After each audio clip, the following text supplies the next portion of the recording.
Good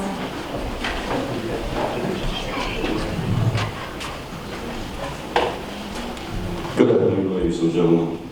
Welcome to the Berkeley County Board of Education meeting this Tuesday, November 9th, 2021. I call the meeting to order. I declare the quorum members are present. It's only 4 on the dais, but Mr. McQuillan is on the phone, so that makes 5. So we do have a quorum. And the media has been notified. We have a motion to approve the agenda. So moved. So moved. We have a motion from Ms. Walker, a second from Ms. Maroon to approve the agenda. Is there any discussion? All in favor of the motion, please respond by saying aye. Aye. All opposed, nay. Motion is approved by a vote of 5-0. We have a motion to approve the minutes of the board meeting of October 26, 2021. So moved. A motion from Ms. Walker. Do we have a second? Second.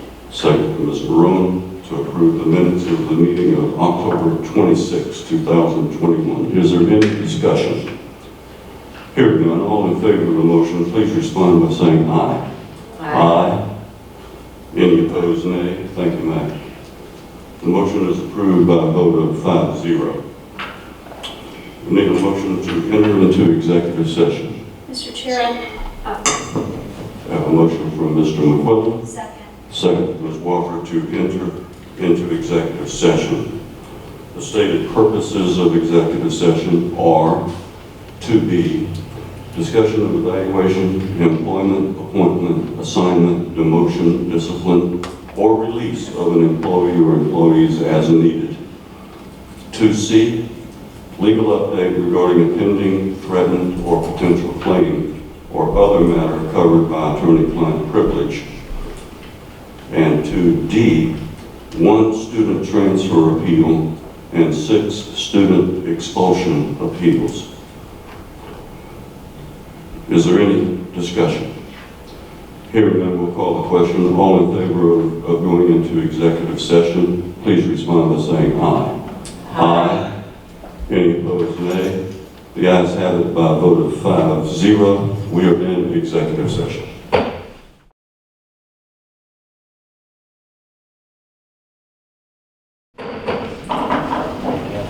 Do we have a motion to return to regular session? Make a motion. Second. We have a motion from Mr. Ramsey, a second from Ms. Walker to return to regular session. Is there any discussion? Hearing none, all in favor of returning to regular session, please respond by saying aye. Aye. Any opposed, nay? Ayes have it. By the way, Dr. Wigfall is with us via telephone, so we have 7 folks with us tonight, and we have a vote of 7. Any nay? Ayes have it by a vote of 7-0. We are in regular session. For the record, no action was taken in executive session. Ladies and gentlemen, we have a special treat for us tonight. I'd like for you to join me in welcoming the H.E. Bonner Elementary Chorus, directed by Olivia Windheld, for the national anthem. Please stand as they perform and remain standing for a moment of silence. Thank you.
seated. Let's give them another round of applause.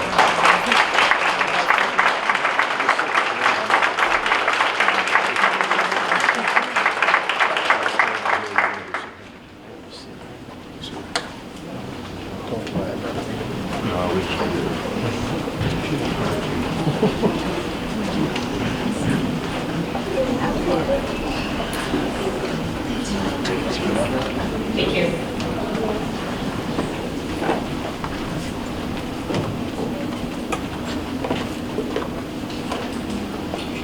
Ladies and gentlemen, I'd also like to recognize the Nextdale Elementary School and the Visual Arts Department, taught by Jerry Gilchrist and Janet Ward.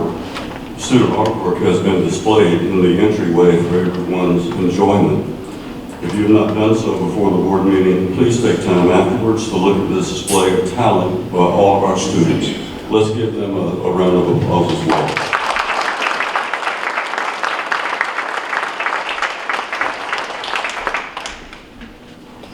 It's now time for citizens' comments.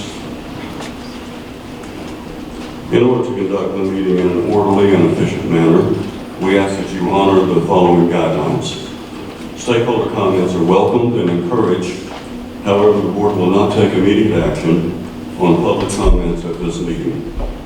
Any person wishing to address the board must register prior to the meeting.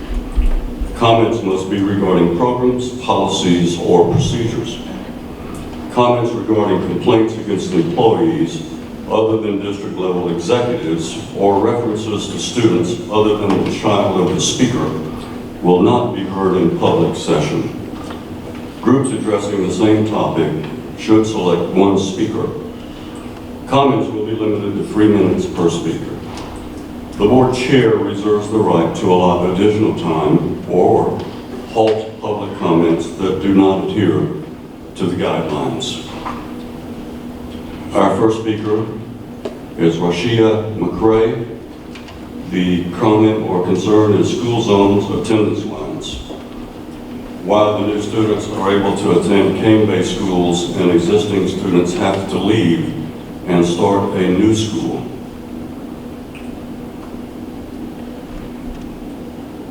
Ma'am, are you here? Yes. Please make your way to the podium and speak directly into the microphone so that we can hear you clearly. Thank you. Welcome. My main concern was, like I said, Could you speak directly into the microphone? is the Cane Bay zoning. My daughter's a current student there, and I'm just confused of how existing students been there since elementary, middle school, and now being zoned away from friends in a community where the new buildings and new homes are able to attend the schools. I just don't understand how the zoning is made, who comes up with it, and how I'm just concerned about my child being 20-25 minutes away from my home when she's currently 3 minutes away. It's just, working rotating shifts. My neighbor behind me helps take her to school, and the street behind me will be able to go to Cane-based schools, and then my child will have to be transferred. So that's like an inconvenience for me also. Does that conclude your remarks, ma'am? You have some additional time if you'd like some more time. That's just it, just how the district comes up with the zoning for the children, and it just seemed like I said before, the existing students is being penalized and being sent away when new students or these new communities is taking, I don't want to say taking advantage, but are able to attend the schools instead of them being sent to the new schools or the schools that our current students have to go to. Thank you, ma'am, for your comments. Thank you. Our next speaker is Tony Sims on public schools' future. Welcome, Mr. Sims.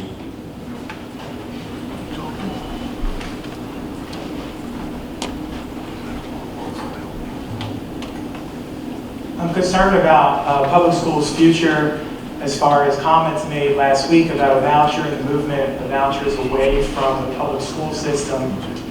I'm not sure people understand the implications of what that means or seeing the forest past the trees there when you're effectively advocating for a caste system and a system that has gatekeepers to knowledge, right? If you are to the notion that knowledge is power, then we have to have free access to that knowledge to produce members of society that are productive, contribute to the economy, and keep us on the world stage and not fall behind to Russia or China, right? So I am worried about where we're at with that. The next thing is I wanted to thank parents for being here and being involved and exercising their rights for being in this system. But why are we not talking more about solutions to keep the public institution to where it should be? Why are we not talking about strengthening history, strengthening civics, strengthening learning educational and the Constitution and the federal papers? Why are we not talking about solutions that encourage and promote our students through faculty, more teachers, and funding for schools, right?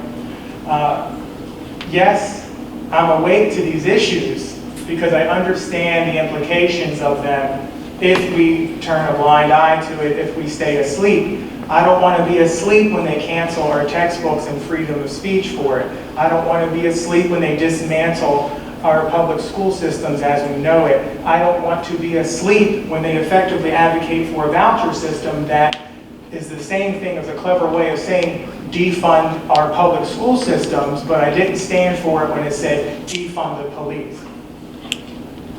I don't want to be asleep during that time because I was raised that if you snooze, you lose.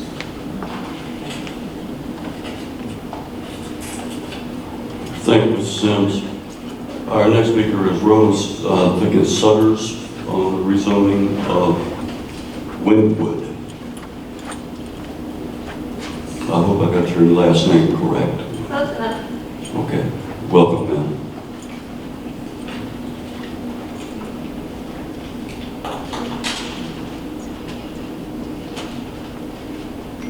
My name is Rose Suiters. I live in the Wynwood subdivision off of 17A, and tonight I wish to voice my family's grievances about the proposing rezoning. Ma'am, could you speak directly into the microphone? We can't hear you. Thank you. My name is Rose Suiters. I live in the Wynwood subdivision off of 17A, and tonight I wish to voice my family's grievances about the proposed rezoning of our neighborhood. Next year I will have a son in high school, a middle school, and a daughter in elementary school. I understand the growth explosion has put tremendous strain on Berkeley County's infrastructure, but I feel this does not justify rezoning a neighborhood that was just rezoned 4 years ago and will be rezoned again after the new Karns Crossroads School is complete in 2 years.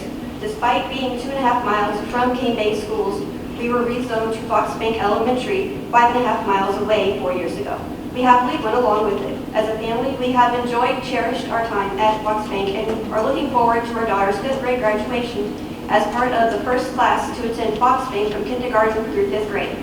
Both my sons are in the band programs at Cane Bay. If the rezoning is approved, they will be switched to Berkeley Middle and High School, which means my family will have to cover the cost of switching uniforms, shirts, jackets, and band books, none of which are cheap, especially when doubled. My daughter will be moved to Whitesville Elementary, so instead of her attending the closest school, Cane Bay, or the second closest school, Fox Bank, we will have to drive even further away to Whitesville. Even with the staggered school hours, transporting all three to the proposed school and back home will take up most of my day because my children do not ride the bus due to medical reasons. My son can currently ride their bikes the 2 miles to Cane Bay, but that definitely will not be an option if we are rezoned to Berkeley Middle, 9.2 miles away, and Berkeley High School, 9.6 miles away. The rezoning of our neighborhood, which is closest to the Cane Bay schools, to help maximize facility usage is illogical due to the backside of Cane Bay down Blacktown Road being closer to the schools that is being proposed my children should attend. I believe there is a more logical solution than the rezoning of the Wynwood neighborhood again. Thank you. Thank you, ma'am. Our last speaker is Gusala Baez. Ms. Baez, you did not indicate your comments or concerns, but I'm going to allow you to speak. Thank you. Yes, ma'am. Good evening. We chose our current home 2 years ago because of the Cane Bay school area. When I registered my daughter, which is now in the first grade, we were told that we had to move to Fox Bay. I was quite okay with that since it was a new school. So this is the second rezone in our neighborhood. My current daughter is in high school and I want her to finish off in the King Bay High School. I only not am concerned about the travel time. I'm also concerned about Berkeley Middle School being on the news recently, Berkeley High School being on the news recently, and the safety of my children as well. This will be an inconvenience for us since we have 4 daughters that will be attending schools, all different ages, different schools, and we are being pushed further away. That's all I have. Thank you, and thank you for each of those speakers, and the board will take those comments into consideration. Our next agenda item is item number 5. Any action is required for items from executive sessions. We have several items. First would be perhaps Ms. Littleton. I move to accept the out-of-district transfer and payment of tuition. Second. We have a motion from Ms. Littleton and a second from Ms. Wofford to accept the out-of-district transfer of the student that's out of district into Berkeley County with the payment of the proper amount of tuition to the Berkeley County School District. Do we have any discussion? Hearing none, we'll call the question. All in favor of the motion, please respond by saying aye. Aye. Any opposed, say nay. The ayes have it by a vote of 7-0, the motion carries. We will now entertain the first of 6 student expulsion appeals. Mr. Chair, in the matter of student number 1, I move that we grant the appeal and assign the student to Berkeley Alternative School. Second. We have a motion from Ms. Wofford, and a second from Ms. Littleton to grant the appeal of student number 1 and assign the student to the Berkeley Alternative School for the remainder of the school year. Is there any discussion? Hearing none, we'll call the question. All in favor of the motion, please respond by saying aye. Aye. Any opposed, nay. Motion carries by a vote of 7-0. We'll now entertain a motion for the expulsion appeal of student number 2. Mr. Chair, in the matter of student number 2, I move that we deny the appeal. We have a motion from Ms. Wofford to deny the appeal and a second from Ms. Marone. Is there any discussion? I think the second is Littleton. I apologize. It was Ms. Littleton. Is there any discussion? Hearing none, we'll call the question. In favor of the motion to deny the appeal, please respond by saying aye. Aye. Any opposed, nay? The ayes have it by a vote of 7-0. We'll now entertain a motion for student number 3. Mr. Chair, in the matter of student number 3, I move that we grant the appeal and assign the student to Berkeley Alternative School for the remainder of the year. Second. We have a motion from Ms. Wofford and a second from Ms. Littleton to grant the expulsion appeal and assign the student to the Berkeley Alternative School for the remainder of the school year. Is there any discussion? Hearing none, we'll call the question. All in favor of the motion, please respond by saying aye. Aye. Any opposed, nay? Motion carries by a vote of 7-0. We'll entertain a motion for student number 4. Mr. Chair, in the matter of student number 4, I move that we deny the appeal. Second. We have a motion from Ms. Wofford, a second from Mr. Ramsey to deny the expulsion appeal of student number 4. Do we have any discussion? Hearing none, we'll call the question. All in favor of the motion, please respond by saying aye. Aye. All opposed, nay. The ayes have it by a vote of 7-0. Motion carries. We'll entertain a motion for student number 5. Mr. Chair, in the matter of student number 5, I move that we deny the appeal. Second. We have a motion from Ms. Wofford, a second from Ms. Littleton, to deny the appeal of the student number 5. Is there any discussion? Mr. Darrow, this is Dr. McCall. I will use to read that appeal, so I'm going to abstain. I understand. Thank you for that. So we will have 6 members that will vote on that. All in favor of the motion to deny the appeal of student number 5, please respond by saying aye. Aye. All opposed, nay. Motion carries by a vote of 6-0. Dr. Wickball has abstained.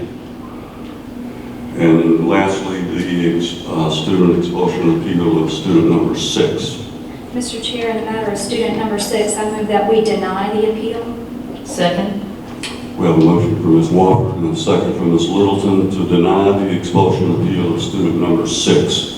Is there any discussion? I'm also abstaining. Yes, ma'am. Dr. Wickball will abstain as well on this vote. All in favor of the motion to deny the appeal of student number 6, please respond by saying aye. Aye. All opposed, nay. Motion carries by a vote of 6-0. The motion is adopted.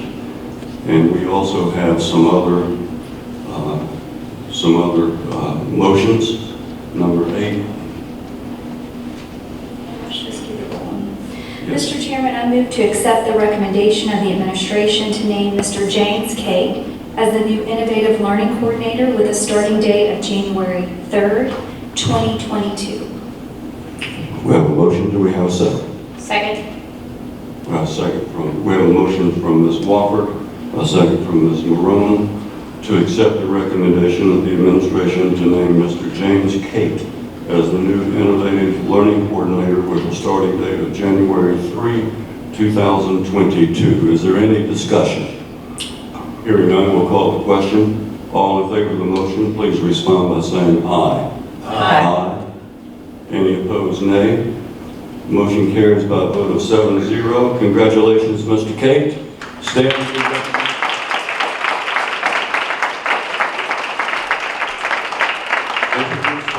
Introduce your family or whomever that came with you tonight.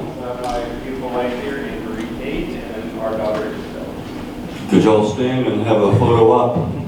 Mr. Brian, right behind you.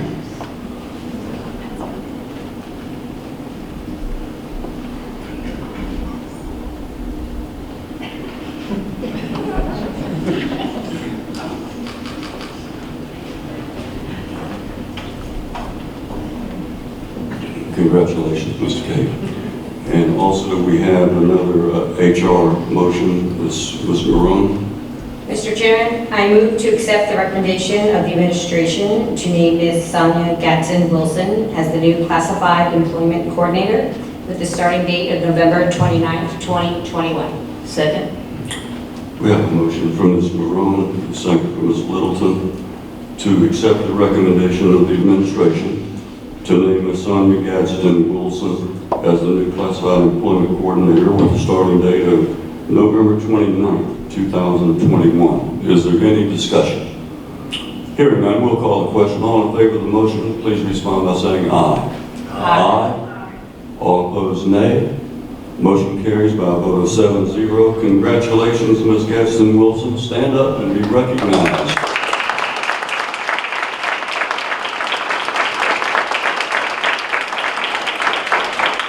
Introduce to us your family or whomever you brought with you tonight.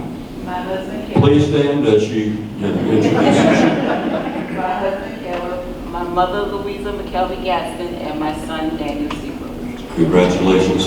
Let's do it.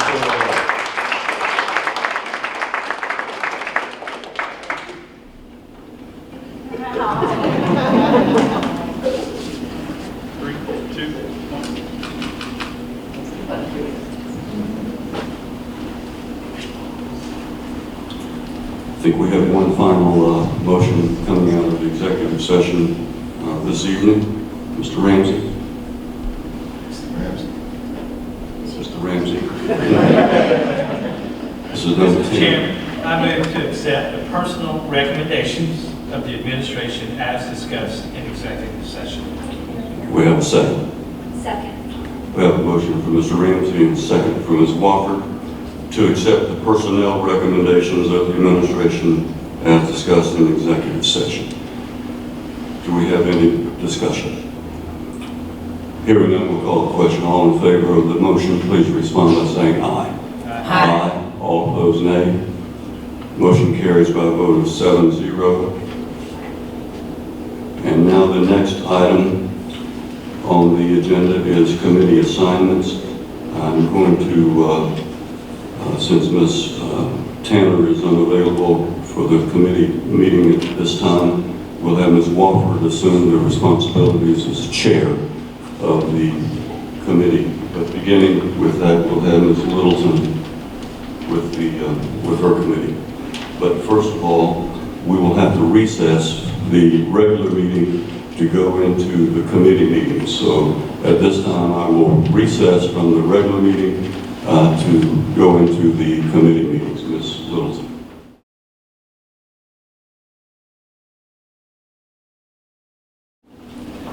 Calling the Committee on Academics and Innovation to order. I declare there is a quorum of committee members present, and note that the media has been given proper notice pursuant to the Freedom of Information Act. We need to make a phone call. Let's get, I apologize, Ms. Littleton. It was my error.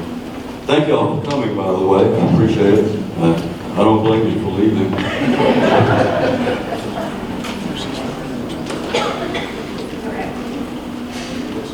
Trying to get Ms. Tanner on the phone currently so we can.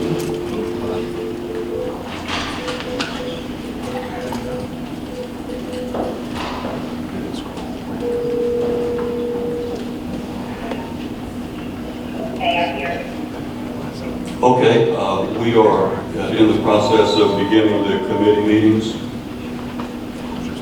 Are y'all both on the line? I'm on the line, that's right, I'm here. Okay, very good. Thank you, Ms. Bradley. You may want to start over, Ms. Littleton. Once again, I'm calling the Committee on Academics and Innovation to order.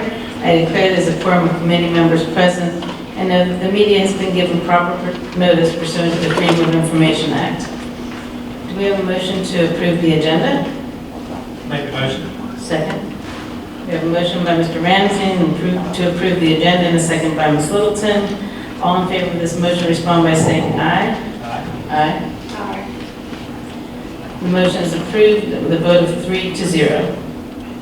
The first agenda item is the Head Start Budget Expenditure Report for September 2021 and Head Start Credit Report for September 2021. Any motions?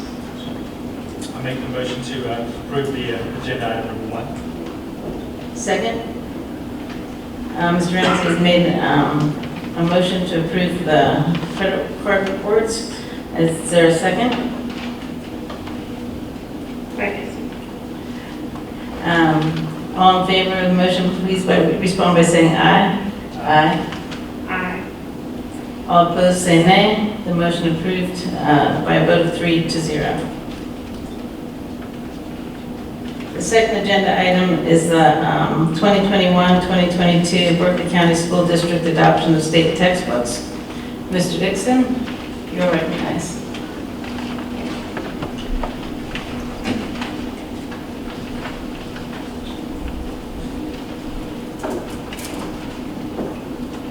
Good evening, Committee Chair Ms. Littleton, Superintendent Jackson, Board Chair Mr. Barrow, and school board members.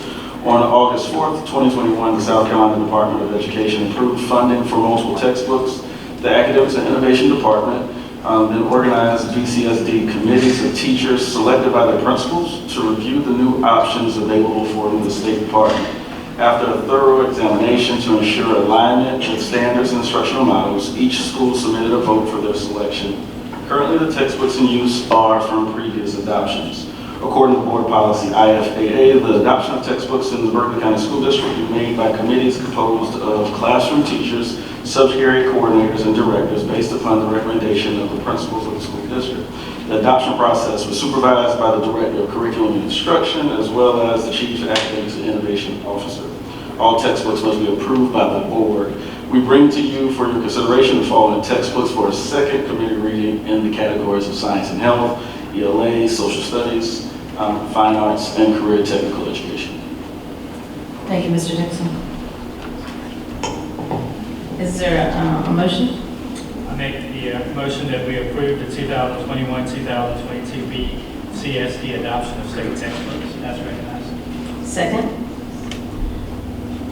A motion made by Mr. Ramsey and a second by Ms. Littleton. All in favor of this motion, respond by saying aye. Aye. All opposed say nay. The motion is approved with a vote of 3-0.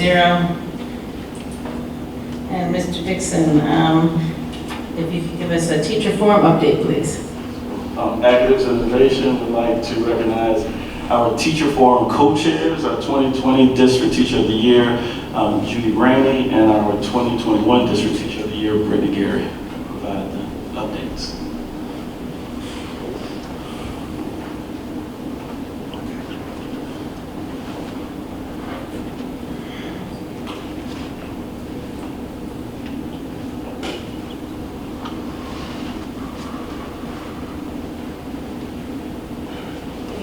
Jackson, Chair Barrow, and members of the board.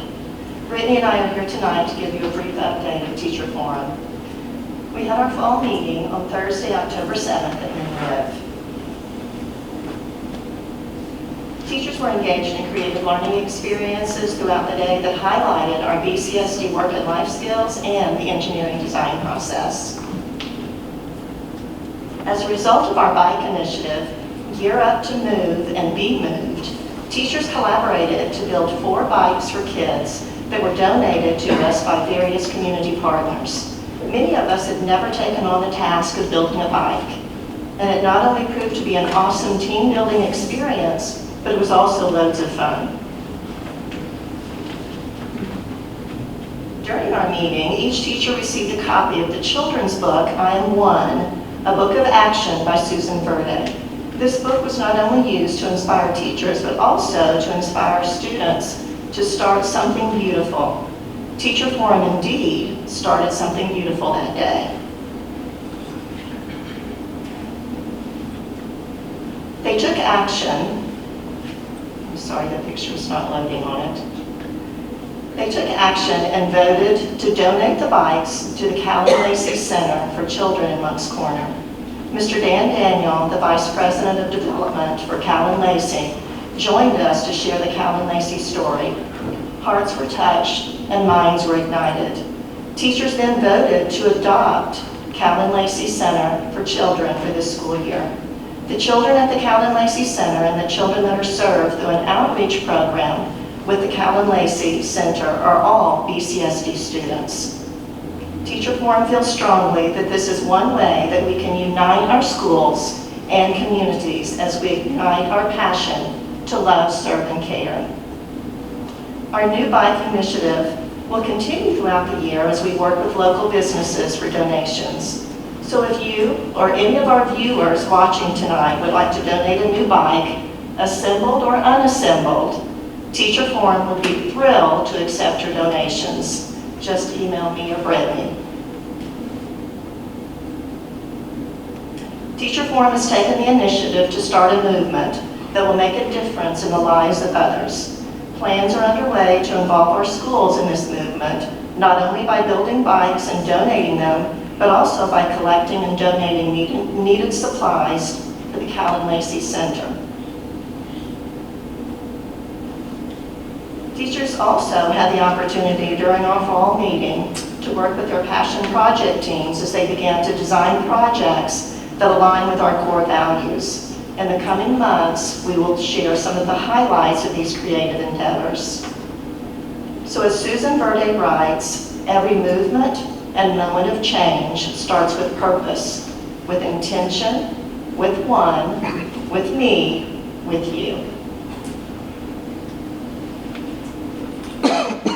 Somebody told me something one time. They said, if whatever you find yourself needing, if you give that to somebody when you're in need of it, it's going to always come back to you. So if you find yourself in a rough spot, you need some prayer in your life, be willing to hit your knees and pray for somebody else. If you find yourself needing encouragement, take that time to go and encourage somebody else. And tonight, I just wanted to take a few seconds to kind of honor some others that have done this for us. Something I read this morning in one of my favorite books, it says, outdo one another in showing honor and love. And don't be proud, but instead associate with the humble. And that truly resonates with me so much in these pictures right here. As Teacher Forum, we're truly focused on service to our stakeholders in their communities, their families, and it would be really crazy for us not to honor those people who've spent much time in service to us. So tonight we just love to recognize Benny and Faye. I don't think they're here. But with Nutrition Services, they are an absolute amazing team. And while we think that they just provide these amazing meals for us, it's crazy the bigger picture. Without notice, we decided to have this meeting with them, and without notice, they gave us a tour of the facility. They gave us a tour of what they do, the thought process. They go into all the decisions that they make, and it's absolutely overwhelming. And it just makes you really understand what people in our district, what you guys put in for us every day, and we thank you for that. And tonight we thank them. They have made some incredible meals for us. Breakfast, snacks, lunch, you name it. But all the decorations you see, they chose those. They thoughtfully took time to put this together for us on numerous occasions. And I'm not sure that many people know this, but they do this for our schools. If teachers call and request themed parties, they're the first ones to respond, and they bring in all the decorations. They do everything, so the teacher has to do nothing, and the students get the benefit. I think so many times we fail to take the opportunity to ask people why they do things, and I really took time in August to sit down with some folks and just ask why. And some of them felt like they were on the hot seat for a minute, but then they loosened up a bit. And what I found is when you ask people their why, one of two things happens. One, they get so passionate they can't stop talking. Or two, you realize they don't really have a lot to say because they don't understand the question. And they're probably not in the right spot. Benny and Faye are in the right spot. When I asked their why, Faye said, I love to cook. Well, who would have thought that that passion would take care of thousands of kids every day? Who would have thought that passion would not only take care of thousands of kids, but ensure that they get the only meals they're going to get that week? Who would have thought that that passion would allow Teacher Forum to take place in many ways, more than I have time to talk about tonight? And I just appreciate that. And we just want to say thank you to Benny and Faye, Nutrition Services, also to all of you who work in the district constantly, night and day for us. It is noticed, it is appreciated, and we thank you for that. Just to give their why and put it in one word, in one phrase that they said we do this because they're all our kids. And my mouth just dropped open. I said, what do you mean they're all our kids? I knew what she meant, but I really wanted to hear it. She said, it doesn't matter what school they go to, they're all our kids. And I really believe wholeheartedly that if each of us believe that every school in this district, that every kid in this district, whether we're parents, teachers, Teacher Forum, district level personnel, if we just truly believe they're all our kids, then we're going to be in a great place in the future. So thank you again. Thank you very much, ladies, and thank you, Dr. Dixon. Since my, may I have a motion to adjourn? I make the motion to adjourn. Second. Mr. Ramsey made a motion to adjourn, seconded by Littleton. All in favor, say aye. Aye. Aye. The motion's moved 2-0.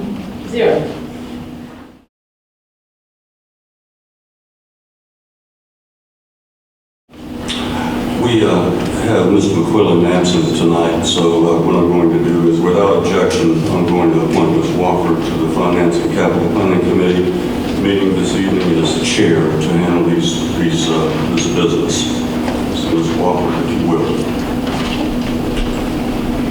I'm calling the Committee on Finance and Capital Planning to order. I declare there is a quorum of committee members present, and the media has been given proper notice pursuant to the Freedom of Information Act. Is there a motion to approve the agenda? So moved, Mr. Chair. Second. There's a motion by Mr. Wright, a second by Mr. Bureau to approve the agenda. Is there any discussion? Hearing none, we'll call the question. All in favor, please respond by saying aye. Aye. Opposed, nay. The ayes have it, 3-0. We'll now move on to agenda item 1, out-of-state travel. Ms. Ashley Smith. Good evening, Chair Wofford, board members, and Superintendent Jackson. Administration is requesting approval for out-of-state travel as presented. Is there a motion? Madam Chair, I make a motion to approve the out-of-state travel as presented. Second. There's a motion by Mr. Vero, a second by Mr. Wright to approve the out-of-state travel as presented. Is there any discussion? Hearing none, we'll call the question. All in favor, please respond by saying aye. Aye. Opposed, nay. The ayes have it, 3-0. We're on to agenda item 2B, custodial equipment, supplies, and chemicals. Thank you. We have 8 procurement items on the agenda this evening, and I'm going to turn the reins over to Marcy Abrahamson for the next items. Thank you.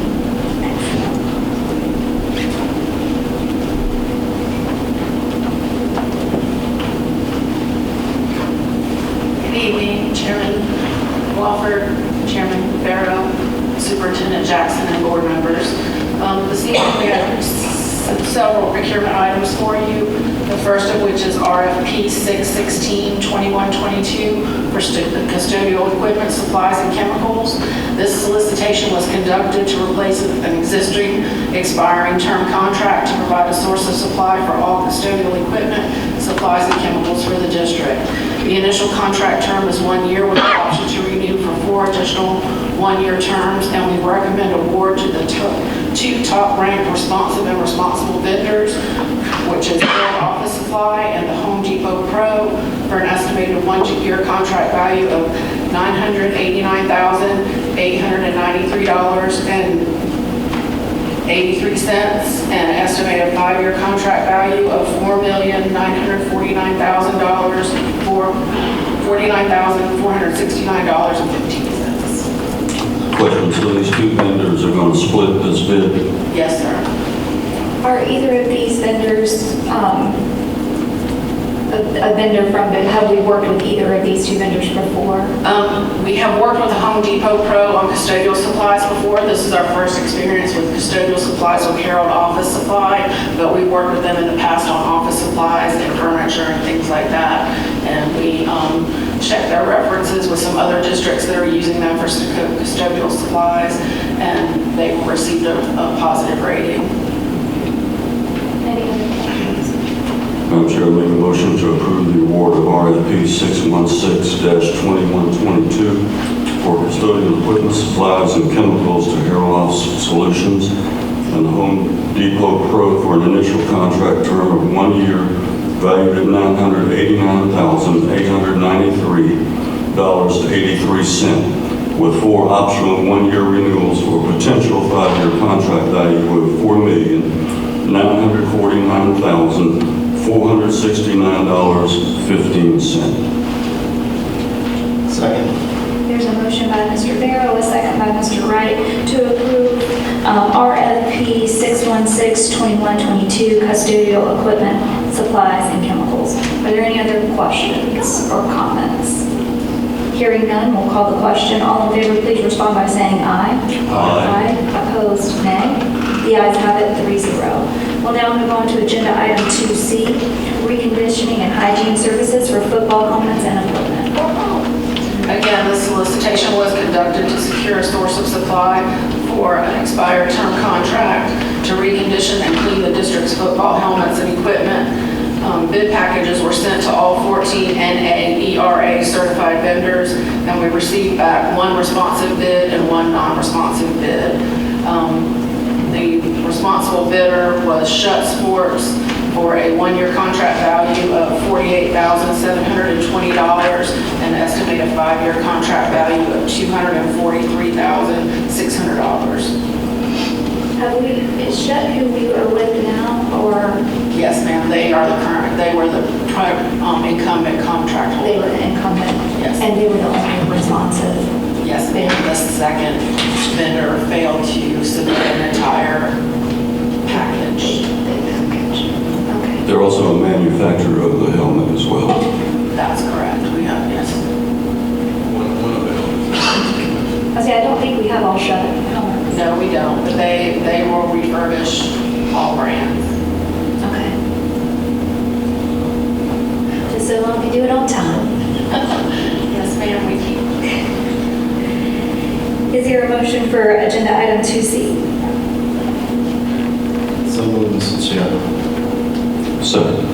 There's a motion by Mr. Wright, a second by Mr. Barrow, to approve the award of RFP 618-2122 to provide reconditioning and hygiene services for football helmets and equipments to Shut Sports LLC for an initial contract term of 1 year valued at $48,720 with 4 optional 1-year renewals for a potential contract value of $243,600. Is there any additional discussion?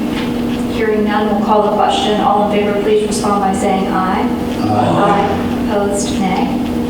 The ayes have it, 3-0. We'll now move to agenda item 2D, custodial services. Yes, ma'am, we present RFP 619-2122 for custodial services for approval. This was a new solicitation that we conducted to help supplement the inadequate custodial staffing for buildings and the labor shortages for temporary labor for these positions. Daniel Island School had a really desperate need, so they were our seed project, but we anticipate that this will be a need in other schools over the next several years until the global supply chain comes back to life and everybody goes back to work.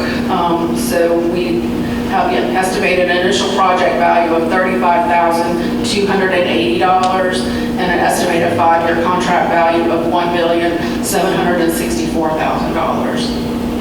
Can I ask a question? Do any of these funds come out of the SR3? No? Okay. Another question, why is there such a large leap between the initial value of $35,000 to $1.7 million? Because that was the initial seed project is the estimated project value, and that's Daniel Island School to get us through the current calendar year, which is only about 3 months worth of work. So that one school times what we estimate. We've had, like Philip Simmons High School's having some issues, and a couple other schools have inquired. So we did our best that we could to estimate. It may not be this much, but I would rather go higher than lower. Well, can you explain a little bit to me about the service? Is it more like Kelly Services where they're providing a temporary employee who's subsidizing our staff, or are they on a regular cleaning schedule with, a crew coming in to clean? We have it kind of open to how the school wants to set it up. Like at Philip Simmons High, they had previously had a large crew come in on the weekends and do deep cleaning on the weekends. Now Daniel Island has chosen to have staff on site during the day to work alongside their custodians in designated areas. So it's flexible? Yes, ma'am. Any other questions? Hearing none, we'll entertain a motion for item 2D. So moved, Madam Chair. Second. There's a motion by Mr. Wright, a second by Mr. Barrow, to approve the award of RFP 619-2122 to DeVoe's Cleaning Services to provide custodial services for an initial project value of $35,280 with 4 optional 1-year renewals at an estimated potential 5-year contract value of $1,764,000. Is there any additional discussion? Hearing none, we'll call the question. All in favor, please respond by saying aye. Aye. Aye. Opposed, nay. The ayes have it, 3-0. We'll now move on to agenda item 2E, roofing consultants to manage ESSER 3 roofing projects.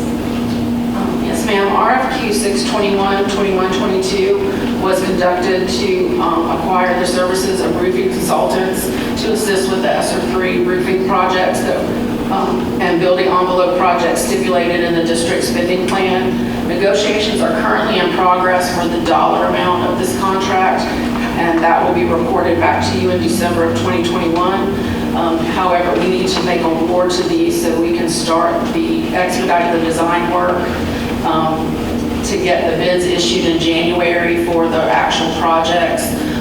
Because right now with the global supply shortage, we're looking at maybe third quarter of next year before we can get some of our supplies if we get this done even in January. The global supply shortage is really hurting us on time. And so therefore, that's why we're bringing this to you without a dollar value, but we will report that dollar value in December, and we still have the ability to cancel the contract after award if necessary. So if we come back in December and the board finds the number disagreeable, we can take action to cancel? Yes, ma'am. We can either renegotiate or we can take action to cancel. So I'm assuming that the consultant services, because we have so many projects and so much money involved that we don't have the manpower of our staff to take care of this responsibility. Well, engineering services are required to design the roof plan, and they do all the drawings and all the schematics and the design work, and they help us with the budgeting and that type of thing. So we have to have an engineer on board for each one of these projects, and they help us with the bid process and vetting the roofing vendors. Thank you. So moved, Mrs. Chair. All right, so Mr. Wright moved to approve 2E. Is there a second? Yes, ma'am. Second. All right, there's a motion by Mr. Wright, a second by Mr. Barrow, to approve the award of RFQ 621-2122 to secure roofing consultant services to manage ESSER 3 roofing projects to the Building Envelope Group for Lot 1 and WM Building Envelope Consultants LLC for Lot 2 at a cost to be negotiated and reported at the December 14, 2021 board meeting. The board reserves the right to cancel award if negotiations are unsuccessful. Is there any other discussion? Hearing none, we'll call the question. All in favor, please respond by saying aye. Aye. Opposed, nay. The ayes have it, 3-0. We'll now move on to agenda item 2F, structured cabling and related supplies. IFB 622-2122 for structured cabling and related supplies was conducted to acquire a term contract for as-needed supplies for the technology department. We received 2 bids, and one was rendered non-responsive, and the vendor was unable to provide all the necessary supplies, and the one remaining responsive and responsible bidder is able to supply all products required in the bid documents and prices that are considered reasonable in the current marketplace.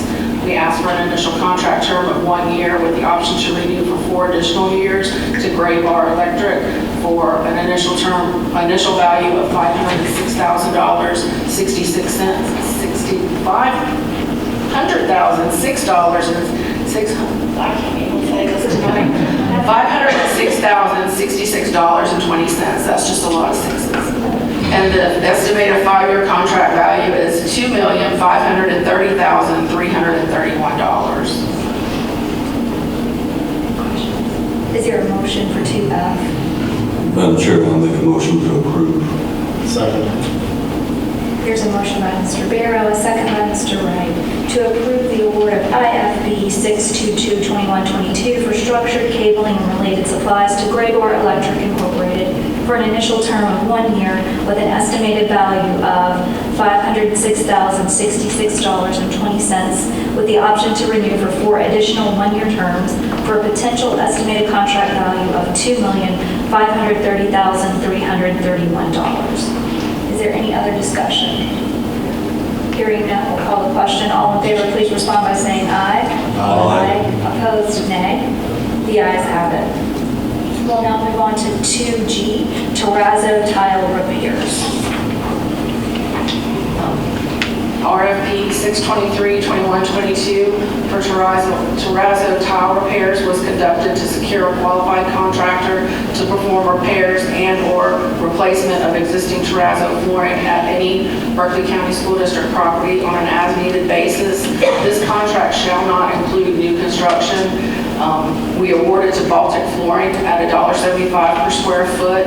We were going to try to estimate an estimated contract value, but we have a large flooring budget that includes refinishing gym floors, terrazzo floors, stages, all kinds of stuff. So it's hard for us to say what part of that budget's going to be dedicated to the terrazzo repairs. But historically, we don't have a lot, but when it's needed, we need to get it handled right away to prevent further damage. So we just wanted to get somebody on contract. So they sell this stuff like, you know, it doesn't break and you don't have to repair it and it lasts forever. When we pay a lot of money for it, when we're building new schools, they sell it hard like it doesn't ever break. So it's not often that it breaks, is what that's correct. Okay. Madam Chair, I'll make a motion to approve agenda item 2G. Second. There's a motion by Mr. Vera, a second by Mr. Wright, to approve award RFP 623-2122 for as-needed terrazzo tile repairs to Baltic Flooring at a rate of $1.75 per square foot for an initial one-year term with the option to renew for 4 additional one-year terms. Is there any other discussion? Hearing none, we'll call the question. All in favor, please respond by saying aye. Aye. Opposed, nay. The ayes have it. We're now on agenda item 2H, landscaping materials for ground maintenance, sand, and mulch straw. Yes, ma'am. IFB 624-2122 for landscaping materials for ground maintenance was conducted to replace an expiring multi-term contract for these materials for facilities to utilize for grounds maintenance at all district properties. This was a straight invitation for bid with the award going to the lowest responsible bidder by lot. And again, supplies would include items like sand, mulch, pine straw, rock, etc. Lot number 1 was awarded to Low Country Mulch in the amount of $358,800, and lots 2 and 3 were awarded to Wellborn Incorporated for $123,152.50 for an estimated one-year contract value of $481,952.50 and an estimated 5-year contract value of $2,409,762.50. Forgive me. And again, this is an option to renew for a 5-year term. Is there a motion for 2H? So moved, Madam Chair. Second. There's a motion by Mr. Wright, a second by Mr. Barrow to approve IFB 624-2122 for landscaping materials for ground maintenance for initial one-year term to Low Country Mulch for Lot 1 and Wellborn Incorporated for lots 2 and 3 at an estimated value of $481,952.50 with the option to renew for 4 additional one-year terms for a potential estimated contract value of $2,409,762.50. Is there any other discussion? Hearing none, we'll call the question. All in favor, please respond by saying aye. Aye. Opposed, nay. The ayes have it. We'll now move on to the last agenda item for this committee, 2I, the first reading of Berkeley County School District 2021 Model Procurement Code and exemptions. Ms. Smith, is Marcy staying? Okay, I'm sorry. Excellent, go ahead. Yes, ma'am. With the agenda item, we submitted a summary of the significant changes for the board's review. This new code came from the state of South Carolina. They updated the state code around 2019, and they've been working on a model code for all school districts, and they are encouraging school districts to adopt this new code to have some continuity and standardization for South Carolina School District that aligns with the currently used standards at all state agencies and public colleges, and it also provides an increased compliance with the new procedures for the expenditures and contracting requirements of federal funds. Does anyone have have any questions? Do you want me to go over the summary? Basically, we were given a boilerplate document of some language that we could change, which was our school district name. And there's a couple places. I think the biggest, most significant thing is the dollar limits that were increased for the small dollar purchases. And then also to acquire legal counsel and auditors. We kept the auditors as the board approval is required, but with in-house legal counsel, we're asking that the superintendent be granted authority to hire legal counsel, since we have an in-house legal counsel that's making those decisions in conjunction with him at this time. So is the administration comfortable with these changes? Yes, sir. This has been a long time coming, and the state's really working very hard to get all school districts on the same procurement code. And I know several districts have already submitted their revisions, and it's going to give us a lot more flexibility. We're going to have some more responsibilities in other areas, but it's also going to give us some more flexibility as far as different procurement methods. Like we can buy up to $100,000 on commercial off-the-shelf products, so we don't have to bring that for contract anymore, like for AC filters and things like that. We're going to have a lot more flexibility, and then the spending limit thresholds are better. And with the global supply shortage, those prices have been fluctuating up and down. So that's going to help us with that as well, as far as being able to secure the lowest price immediately and not waiting for a purchase order to go through, and then the possibility of a price change or anything like that. So what is the percentage that the federal government is now requiring for, say, for contractual participation for small and disadvantaged businesses? I will have to go back and look at that. That is something that Mr. Jackson and I have actually had some conversation with the district in conjunction with this. This is kind of step one. In conjunction with this, we're going to have to rewrite our internal policies and procedures, and then also our minority business plan. So those will be coming before you in the next few months. What I'm saying is that accepted. it should be comparison to other state schools and other entities that are now under the same inclusive core that you just mentioned. So I think you would be reviewing what, say, for instance, city governments are doing, and et cetera, or other districts like ours are doing in the same area. So that it shouldn't be something that's very complicated. For instance, if they're doing 15 to 20%, then I think that we should be doing the same thing. Yes, sir. I'm not sure. I'm only saying that Right. that's the case, because if there's any type of federal guidelines that are in place, I think that those should be, the same guidelines should apply to us and what we're doing if we're not applying those principles. Yes, sir. So when will we find out exactly what is the percentage that is required? When we develop our plan, we'll have to get at least the minimum amount, which I like to say numbers off the top of my head without looking, double checking myself, but I think it's 10% is the current amount. Mr. Wright, we can get the minimum to you prior to the next meeting, but as far as developing a plan.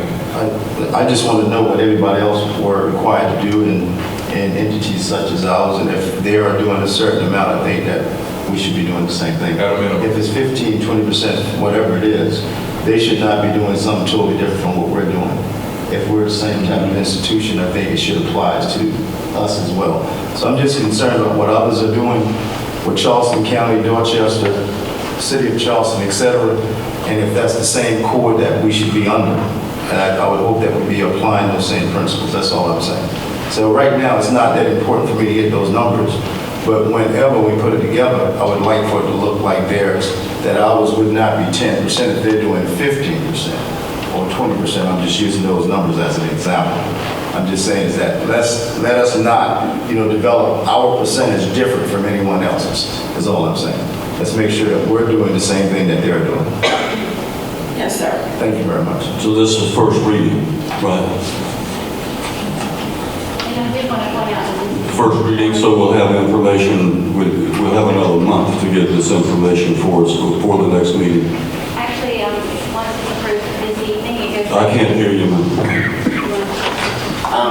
tonight, the first reading, after the first reading, we have to submit it to the state fiscal accounting authority to ensure that it's substantially similar to the state code. Once they give us the okay on it, then it'll come back for second and final reading and then lead to adoption. Do you anticipate that for the next meeting, or you don't have any clue? I don't anticipate that approval until probably the January meeting. For me, Chairman Barrow, it's not that important. I just wanted to make sure that whenever it happens, that we're doing the same thing across the board. And the code provides for us to create a minority business plan, but it's our due diligence to create that plan. Sure. So that's really another internal document and an internal step in it. I don't know if the board is interested in doing a workshop on the procurement code and the minority business plan. Well, I'm certainly interested because I think that when I'm speaking to other agencies such as ours, and they're doing things to enhance those particular companies, small, disadvantaged, minority, whatever, however we want to identify with the name that we would call them, I would hope that ours would be very similar and not to make it where it's very difficult now for those participation to take place. Because anytime we're dealing with the federal dollars, then we are somewhat required to then incorporate those participation in whatever we do. So I'm just hoping that going forward that the literature, the wording will apply to what I'm just saying. It's nothing real complicated, but I'm just wanting to make sure that there's some clarity there, that we would look like other agency that is right around us and what the state and federal guidelines require. Yes, sir. Mr. Wright, as Ms. Abrahamson said, we did have that discussion, and a workshop may not be a bad idea if the board is amenable to. In addition, as I said, as far as comparison to what's being done locally, it's not a bad idea to use that as a baseline. Exactly. There's nothing that says we cannot. No, they aren't doing well. If there are other agencies that are doing terrible, then certainly we don't want to copy what they're doing. But I'm just saying, let's let it be something that we're really trying to enhance the participation of small business and disadvantaged business opportunity to be incubated in parts of our construction process or whatever construction that we're doing, if they can participate, and for it not to be extremely difficult to have those participations. So oftentimes we say that we don't have those participants, and because they're not there, what are we doing to enhance that participation? And that's what I'm talking about. And I would mention that DeVos Cleaning, who won the custodial services contract, they are a minority business vendor. Yeah, thank you. All right, is there a motion for agenda item 2I? Madam Chair, I'll make a motion to approve agenda item 2I. Second. There's a motion by Mr. Vero, a second by Mr. Wright to approve the first reading of the Berkeley County School District 2021 Model Procurement Code and exemptions as presented to submit to South Carolina Fiscal Accounting Authority for approval. Is there any further discussion? Hearing none, we'll call the question. All in favor, please respond by saying aye. Aye. Opposed, nay. The ayes have it. I'll now entertain a motion to adjourn. So moved. Second, there's a motion by Mr. Vero, a second by Walker, to adjourn the Finance and Capital Planning meeting so that the Human Resources Committee meeting can commence. Is there any further discussion? Hearing none, we'll call the question. All in favor, please respond by saying aye. Aye. Opposed, nay. The ayes have it. This committee meeting is adjourned.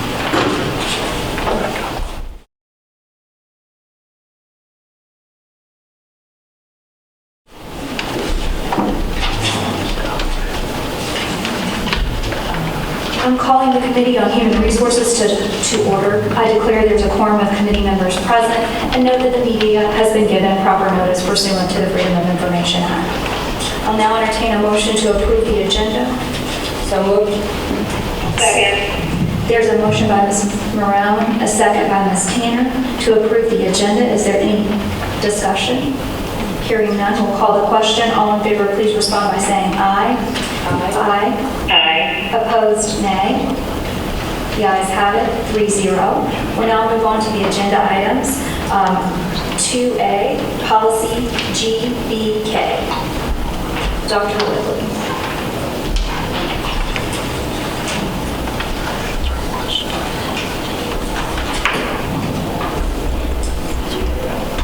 Good evening, Madam Chair, Superintendent Jackson, and board members.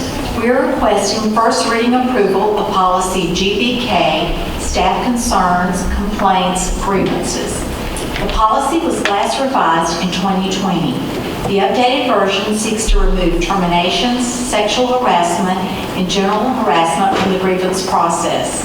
Such matters will be addressed in other policies as mandated by law. The revision also seeks to clarify the steps in the process and streamline procedures for best practices. Do we have a motion for 2A?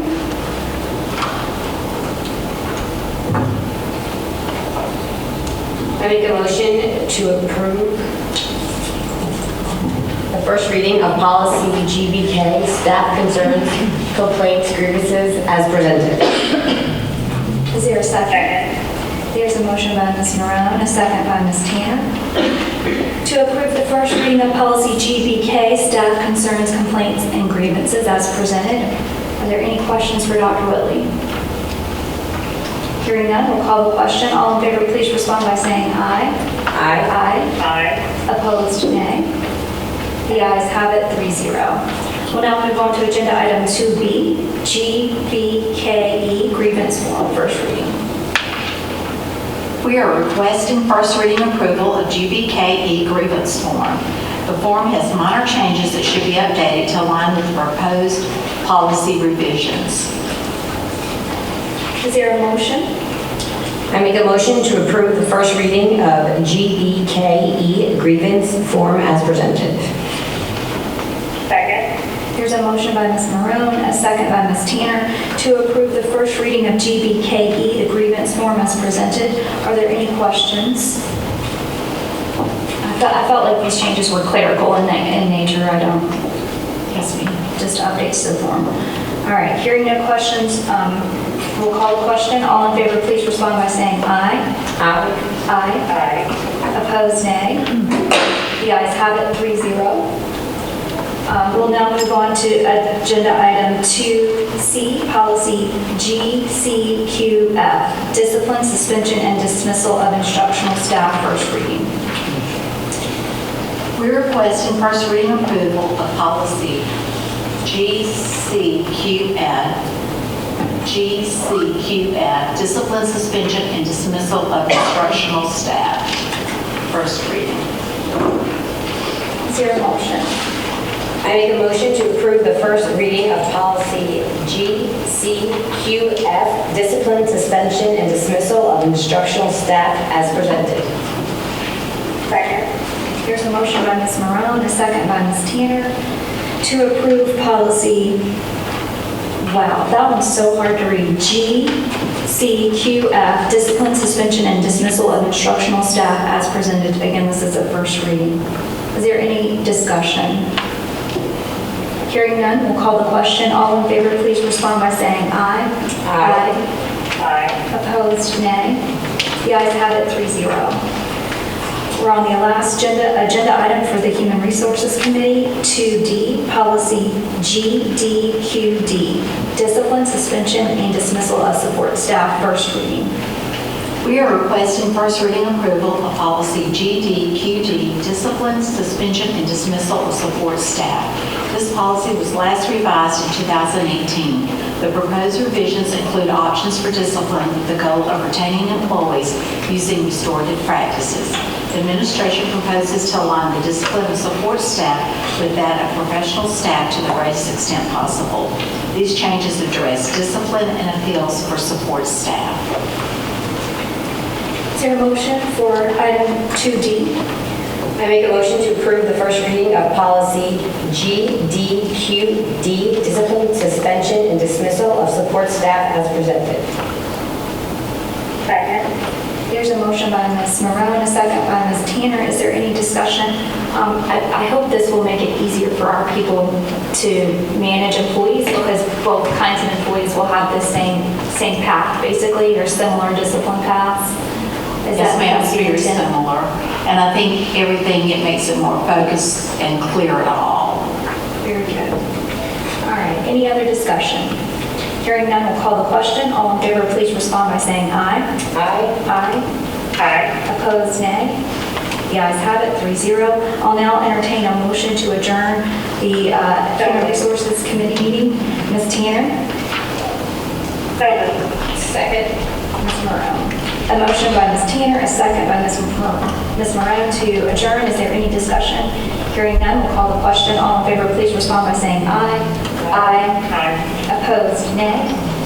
The Human Resources Committee is now adjourned, and I'll give it back to Mr. Barrow for the full. Thank you, Ms. Walker. At this time, I'll call a return to regular session for the standing committee reports. Ms. Littleton, you are recognized.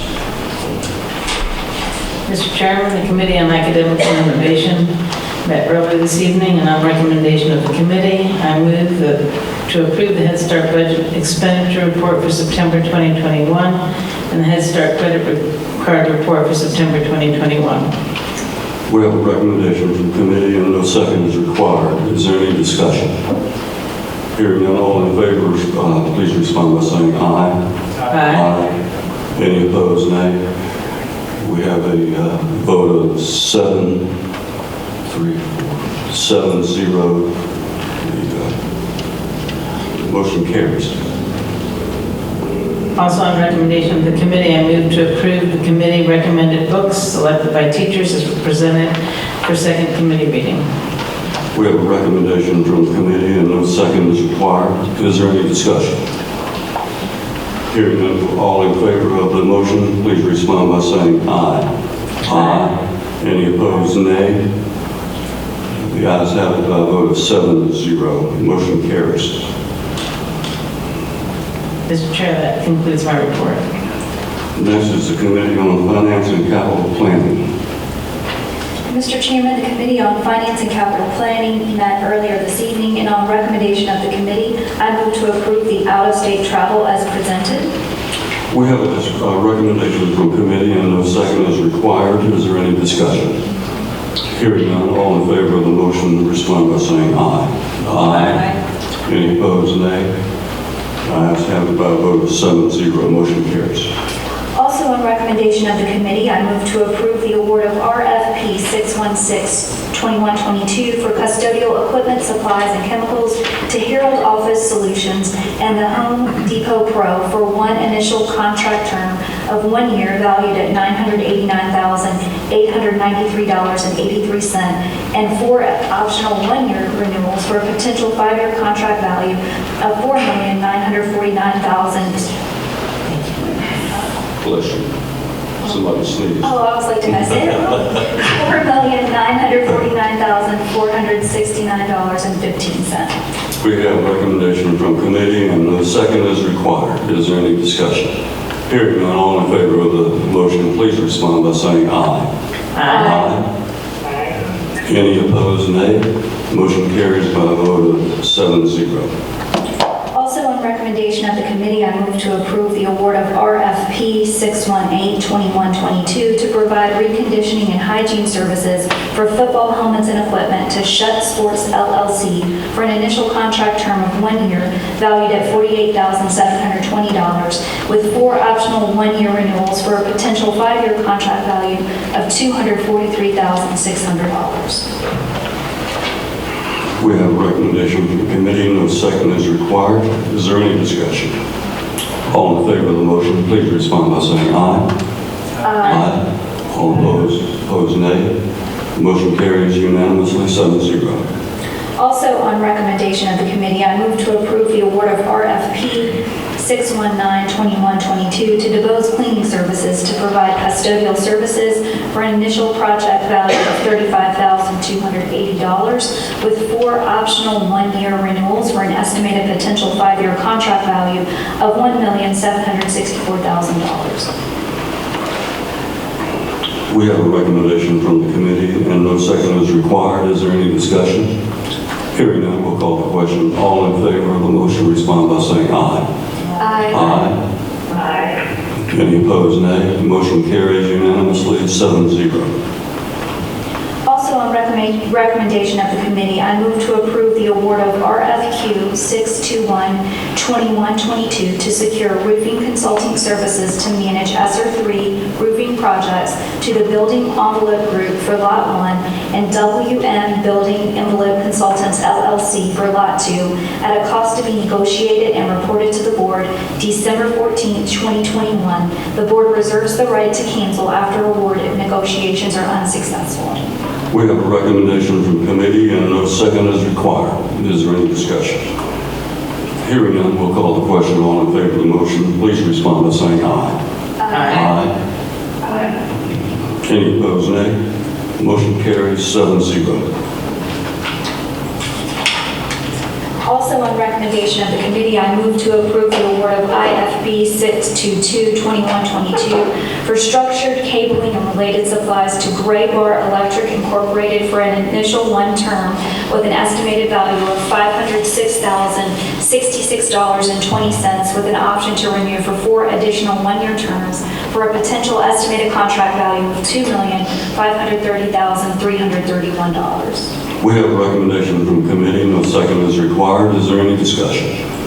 Hearing none, we'll call the question. All in favor of the motion, please respond by saying aye. Aye. Aye. Any opposed, nay? Motion carries 7-0. Also, on recommendation of the committee, I move to approve the award of RFP 623-2122 for as-needed terrazzo tile repairs to Baltic Flooring at a rate of $1.75 per square foot for an initial one-year term with the option to renew for 4 additional one-year terms. We have a recommendation from the committee and no second is required. Is there any discussion? Hearing none, we'll call the question. All in favor of the motion, please respond by saying aye. Aye. Any opposed, nay? Motion carries by a vote of 7-0. On recommendation of the committee, I move to approve IFB 624-2122 for landscaping materials for ground maintenance for an initial one-year contract term to Low Country Mulch for Lot 1 and Wellborn Incorporated for Lots 2 and 3 at an estimated value of $481,952.50 with the option to renew for 4 additional one-year terms for a potential estimated contract value of $2,409,762.50. We have a recommendation from the committee and no second is required. Is there any discussion? Hearing none, we'll call the question. All in favor of the motion, please respond by saying aye. Aye. All opposed, nay? Ayes have it by a vote of 7-0. Also, on recommendation of the committee, I move to approve the first reading of the Berkeley County School District 2021 Model Procurement Code and Exemption as presented to submit to the South Carolina Fiscal Accounting Authority for approval. We have a recommendation from the committee and no second is required. Is there any discussion? Hearing none, we'll call the question. All in favor of the motion, please respond by saying aye. Aye. Aye. Any opposed, nay? Motion carries by a vote of 7-0. Mr. Chairman, that concludes the report for the Finance and Capital Planning. Next is a report from the Committee on Human Resources.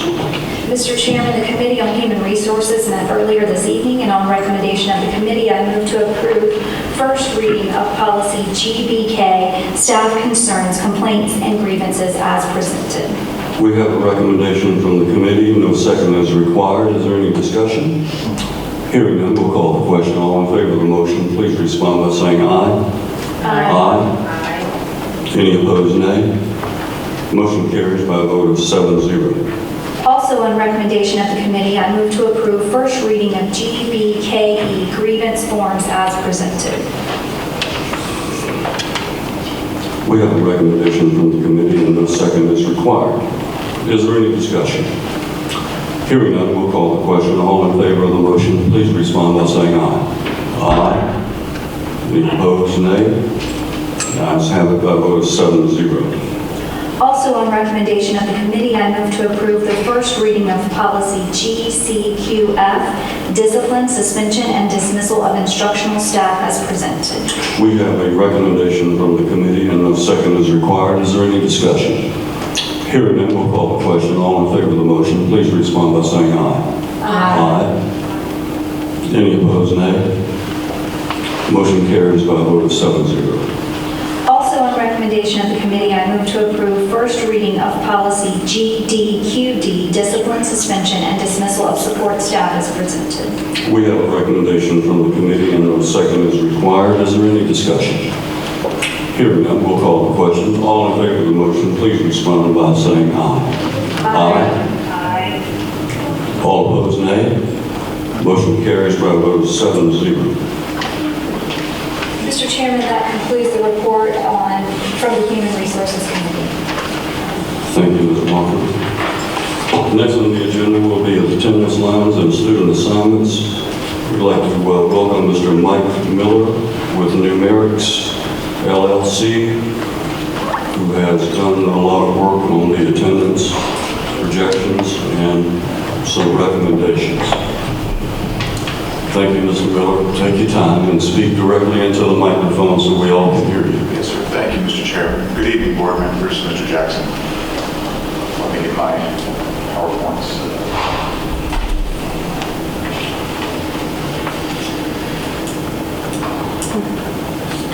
Just a moment.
Present draft 2 of the student assignment plan for school year 2022-23 for the school district. Since I met with you last on September 14th, we've done a lot of work in the intervening weeks on draft 2, including some community engagement meetings, discussion with staff, and just a roundtable of discussions about what we can do to any improvements that could be made to draft 1 presented on September 14th. So we'll be presenting that this evening along with some statistics and a few maps. I don't know if you have the high resolution printed maps in front of you.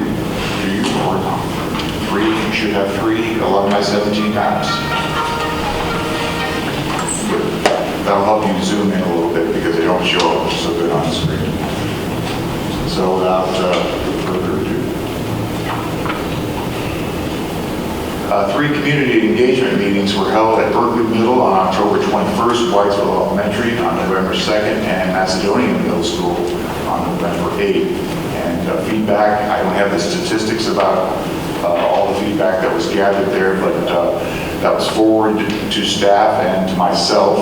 And draft 2 reflects some of the changes that came out from my community and staff and board feedback.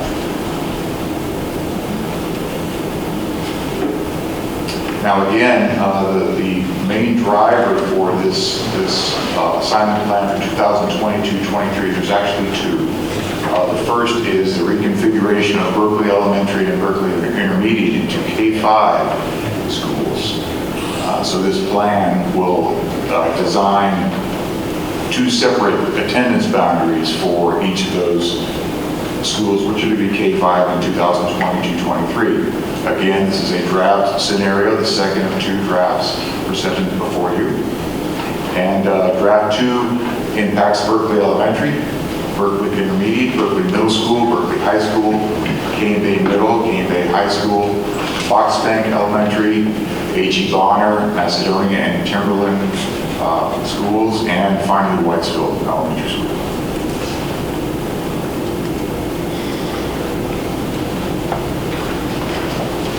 These are the statistics, both for the current utilization of these schools. I should go back one slide and tell you the second reason that we are doing this is to look at a system-wide plan for balancing, for better balance of utilization through all the district schools. Trying to put students in seats where they're available and reducing the overcrowding in some of our schools as well. So the chart you see before you has the 5 elementary schools that are impacted, the 3 middle schools and the 3 high schools. And I'll just walk through, like we did last meeting, the chart from left to right, the name of the school, of course. These scenarios were started last spring, the data collection and starting to looking at the various scenarios. So these were based on the 2021 base school years. We're now getting data for the current year and we'll update that as we get it. For Berkeley Elementary and Intermediate, remember the goal here is to change them to K-5 configuration. The calculated capacity, you see in the third column, that's the capacity, the brick and mortar capacity of the schools. And the fourth column is the day 135 average daily membership for 2020-21. The next column is really part of the big driving force behind these scenarios. That's utilization. Simply put, utilization is the number of students divided by the number of seats that you have. How full is the school? How many empty seats do we have, or how many do we need? So if you look at the 2020 utilization for elementary schools, for example, Fox Bank is sitting at 100% utilization, and H.E. Bonner is sitting at 61%. So there's a disparity between some of the elementary schools in the district as far as how full they are. For Berkeley Mid, we were sitting at 84% day 135 last year, and Cane Bay was at 101%, with Macedonia at 50. I'll call your attention to the blue square. So the scenarios that we're developing are really concentrating on two things: existing crowding and future growth potential. So this is not just a snapshot of what's happening today. We're taking pains to look 5 to 10 years down the future and try to build a plan that will minimize moving students over and over, trying to put them in schools where there's room. So these are the numbers that really drive many of the scenarios that you'll be seeing here and that you saw last September 14th. For example, I'll just walk you through a few of them. Berkeley Elementary, as a K-5 school, estimated utilization would be 83%. So we put more students in Berkeley Elementary than we had in 2020, trying to utilize it more fully. Berkeley Intermediate is at 75% under this draft 2 scenario. And you can still see that there's some growth potential in both of those areas as you look at 2024. Fox Bank drops a little bit from 100% last year to about 98% utilization in 2022. Bonner increases utilization from 61% to 87%, and Whitesville increases also by about 4 points. Berkeley Middle School goes from 84% to 89%, and you can still see that there's a lot of growth potential in the Berkeley Middle School area. As we look out to 2030, the residential growth potentials that we see within Berkeley Middle School, it's a very large district. There's a lot of it there, and it's coming full force. Cane Bay, although this plan offers a respite from some of the overcrowding from 101% to 92%, there still is a lot of growth potential, as everybody in this room knows, in Cane Bay. Macedonia increases from 50% to 68% under this plan, with a slight growth potential in that area as well. For the high schools, Berkeley drops from 82 to about 80%. More growth potential is in that area as well. Cane Bay drops from 89 to 84% in 2022. Timberland increases from 48 to 56%. So again, the design of the plan is to try to put students where we have the seats and free up some of the seats that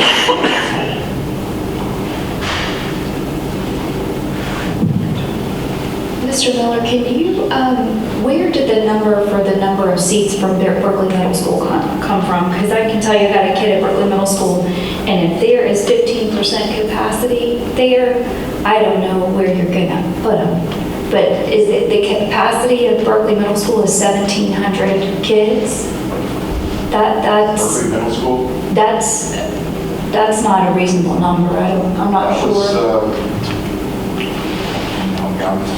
These are, we call this calculated capacities, where each room in the school is not just a design capacity, but it was calculated with the room's function in mind. And I'm not sure I can say. I know this isn't what we're talking about right this minute, but we need to build a middle school because 1,400 middle schoolers is a lot, but 1,726 middle schoolers is yeah, I a understand lot that of the capacity kids. is the number of seats it has, right? So it's not at 1726, that's the size of it. Seems huge. We can go back and reassess that. Those numbers were established by our in-house folks. We've been going back and revising those capacity numbers as necessary. I just don't want the public to look at that number because that's what they have. I have firsthand knowledge of that number. It seems unrealistic. So then, it kind of makes me question some of the other numbers. So, but if we could relook at that number, because that doesn't. One of the situations we discovered is that we saw inflated numbers. They actually reflected just a max capacity number, a design capacity number, as opposed to a program capacity number. Program capacity number is going to vary, as Mr. Miller said, based on the type of program that you have in a specific classroom. With a max capacity or design capacity, they fixed it at approximately 30 students per classroom. And just do a simple multiplication, and then that's where you get your number. I have to agree with Ms. Walker. Remember when we started this process, we asked our in-house folks to take another look at the capacity, because we felt like the capacity was overstated. And I think that's probably the case here, because 1,450 students is a lot, and I don't think the capacity is near 1726. I think that needs to be relooked at, because I think the utilization this year is far exceeds 84%. One of the reasons why we're looking at this is to decrease the number of students in this area. So I think we need to take a hard look at that. And if those numbers are really the numbers, and we have the utilization at the K-5s at Berkeley Elementary and whatever Berkeley Intermediate School under this plan would be called, I mean, 6th grade may need to be, you might need to look at the potential of part of the 6th grades to stay at the other two schools, because this plan does move kids, but it doesn't move a lot of kids. And it moves kids out of Cane Bay who want to stay in Cane Bay into Berkeley, and it moves kids into Berkeley into Timberland that don't want to go to Timberland, and people at Timberland don't want, certain people to come to their school. So I feel like we're just moving a couple hundred kids like in a cascading way. I'm not sure we're solving a long-term plan.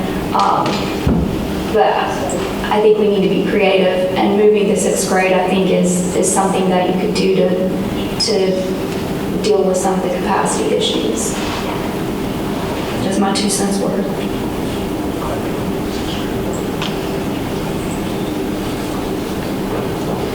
So next we have some pairings of maps showing the current boundaries and the draft 2 scenarios. So for current elementary, this is the current with Bonner.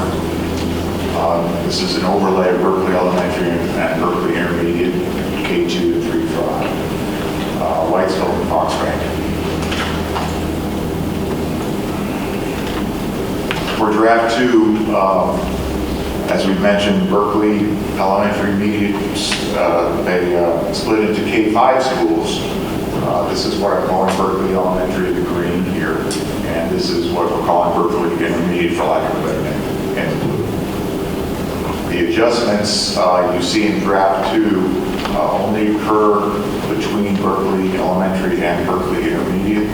There was no other adjustments to any of the other elementary schools.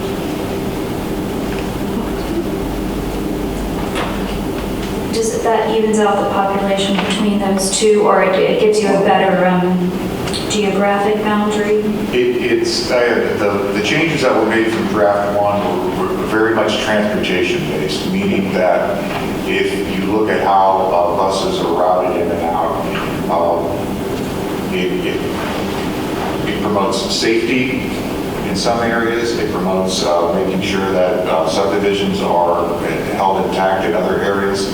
So this draft is particularly a transportation driven one for Berkeley Elementary and Berkeley Intermediate. It about flip-flops the utilization from draft 1 to draft 2. I think this is more comfortable because I think we're going to probably see, or the data at least shows that there's going to be more residential potential in Berkeley Intermediate's area according to draft 2 than in Berkeley Elementary's according to draft 2.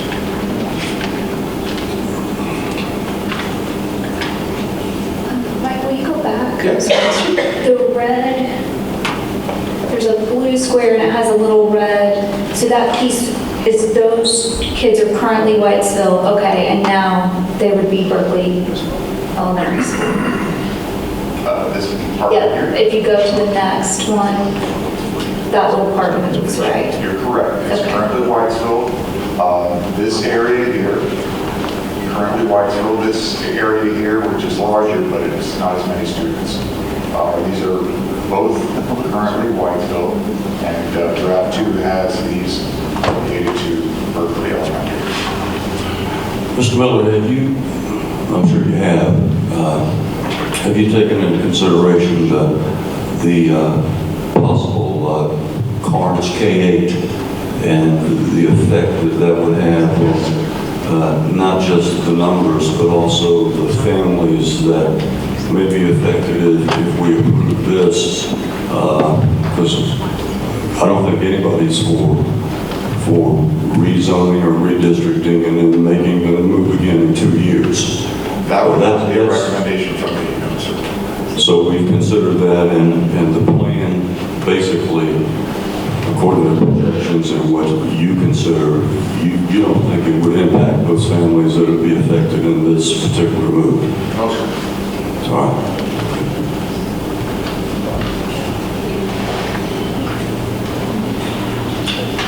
Moving to the 2 middle schools, the current middle school map is shown here, being Berkeley and Macedonia. There's no changes in this map from draft 1. The area impacted there's 2 of them right here. Formerly Berkeley Mid going to Macedonia, and this area down here. Formerly Cane Bay going to Berkeley.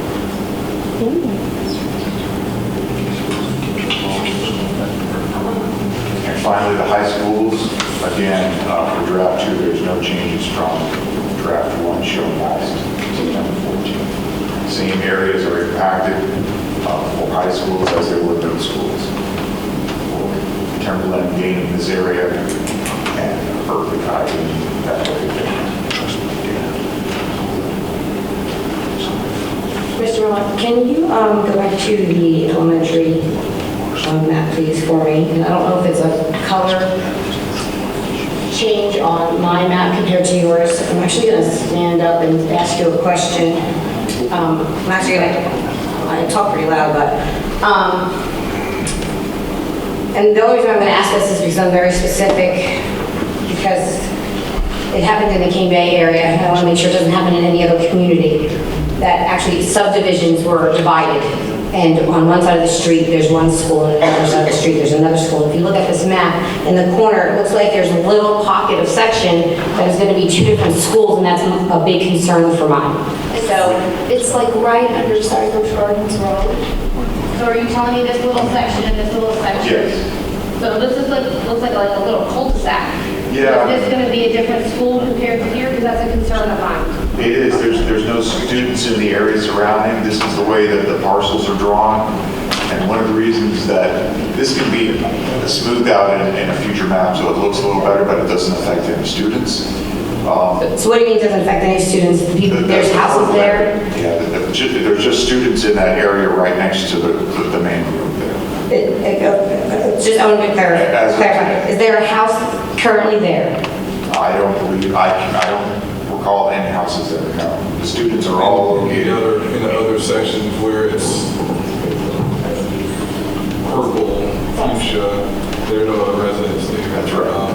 The students are residing where it's known to be widespread. Okay, I want to make sure that... It's a large, when you look at it, it's a large parcel when you look at it on GIS, but there are very few residents that live back there. And no students there. I know that you're saying there's no residents there, but there's no students there, but someone could sell that property and a student could move there tomorrow, and then that student could be now going to a different school. So that is my concern. So there might not be a student there today, but there could be a student there tomorrow, and that would affect the school. Does that make sense? That's my concern. It does make sense when we... So like I want to take red and put a purple marker and just shoot me purple. Mr. Moran, I believe that area is Alcoa. That's at Carnes Crossroad. There are maybe 3 houses there to the backside. I think it's Carnes Crossroad where you're at to the right. That is all part of the Alcoa side. I'm going to drive there tomorrow.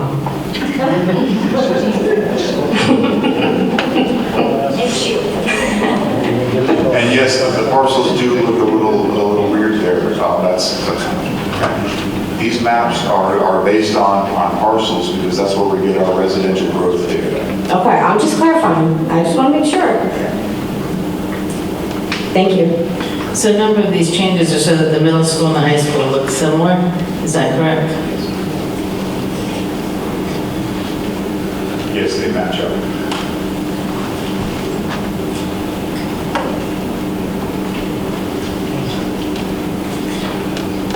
So as the timeline, as I see it anyways, we've been through some community engagement meetings. It's resulted in a revision of draft 1 and a presentation of draft 2 this evening. And now we're waiting for additional feedback for revision of draft 2 if that's necessary. And then the ball's in y'all's court.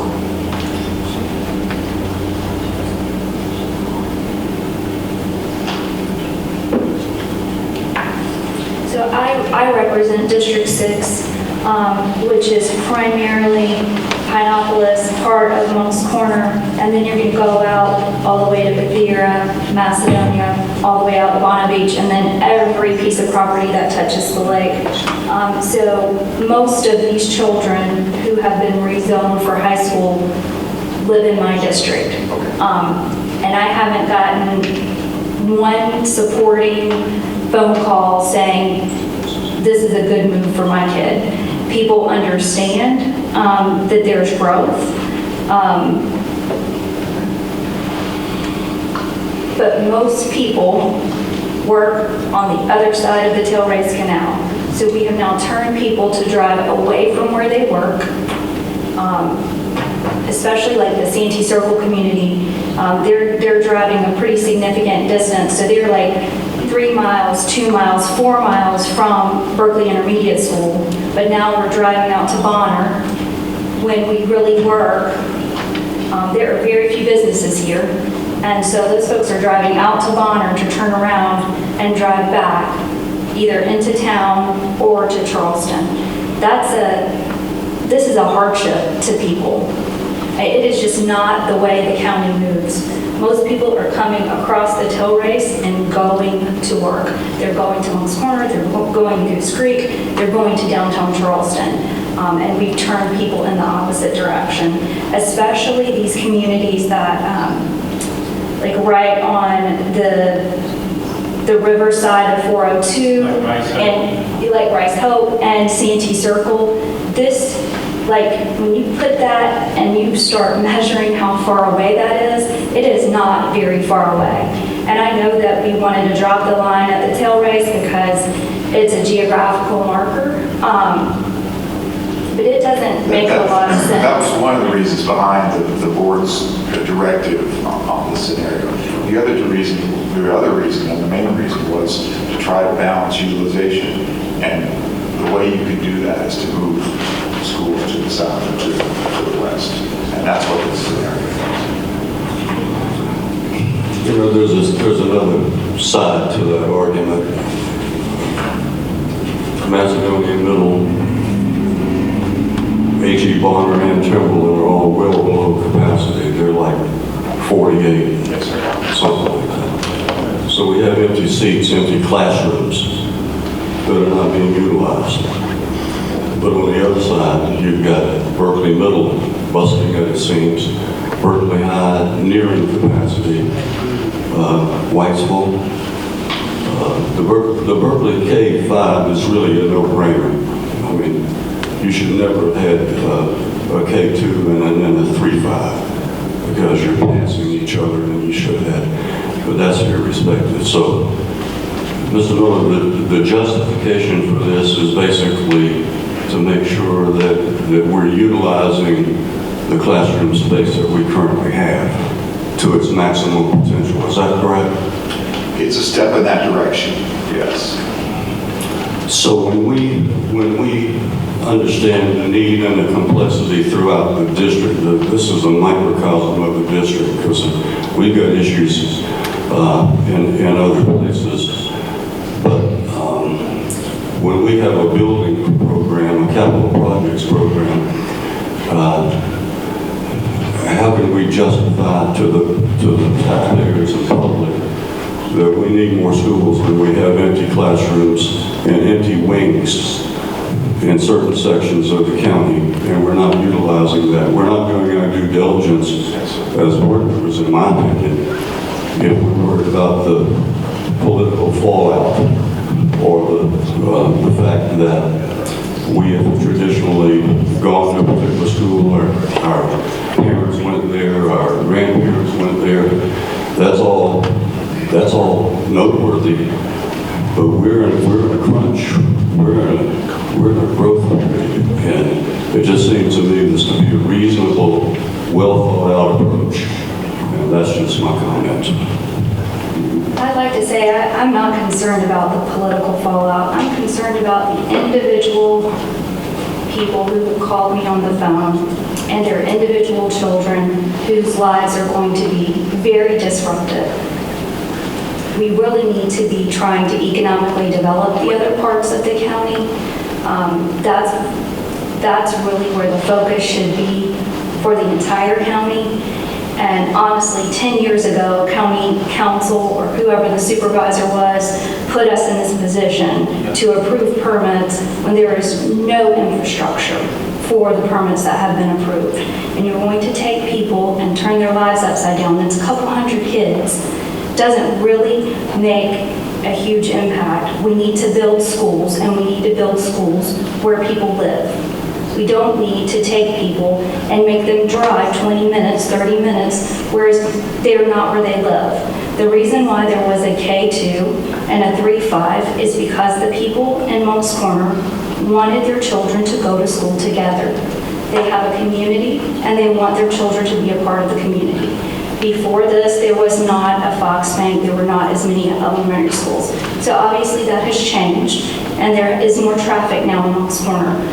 But you want people a part of their community, and people who have ties for 50 years or 75 years, or they're living on their great-grandparents' land, are now going to be, their children are going to be uprooted.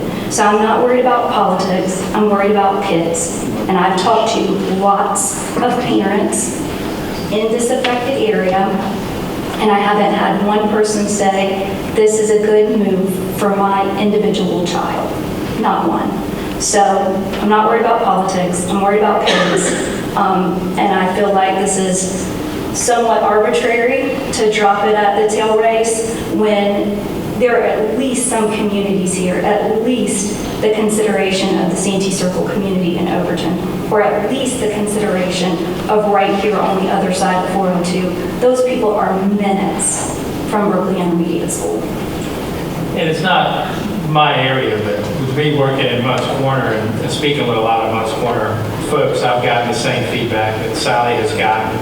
And it's kind of like putting it at the tail race. That's really just an arbitrary place. I mean, I know a lot of times we like to go by boundary lines and states and so forth, but I fully agree with what Sally's saying as far as the feedback that I've gotten from some of the constituents in Moncks Corner, right there along the river, like the areas you said, and also all the way up the right. So just a few little communities and those folks that are invested in Berkeley High School. And it seems like we kind of doubled down on Timberland. Timberland was never a good idea to start off with. That was something that came up many, many school boards ago, and that closed St. Stephen's, and that closed Canaboy, and that closed Macedonia. And, Macedonia never bought into that. And the reason Timberland is not to capacity is simply because folks have not bought into that area as far as it's a place where they want to live. And when folks buy into that area that it's somewhere they want to live, there's plenty of land out there, then Timberland will grow. But forcing some of these folks to live right there across the river, all the feedback I've gotten has been negative. I've not had one positive amount of feedback as well. I think that it was said by the forum that it doesn't matter where our districts are. They're all our children. And for us to make decisions based on this is my district or this is my district, we have made errors in the fact that we have moved some children numerous times from one school to another in the last 4 or 5 years. And we're not treating those children well because they can't form relationships, they can't form bonds in their community or in their schools. And so they're kind of floundering out there because we're making decisions. I know we're overcrowded and we have to make decisions to try to relieve that stress, but we're stressing out our young kids, especially in the elementary school level.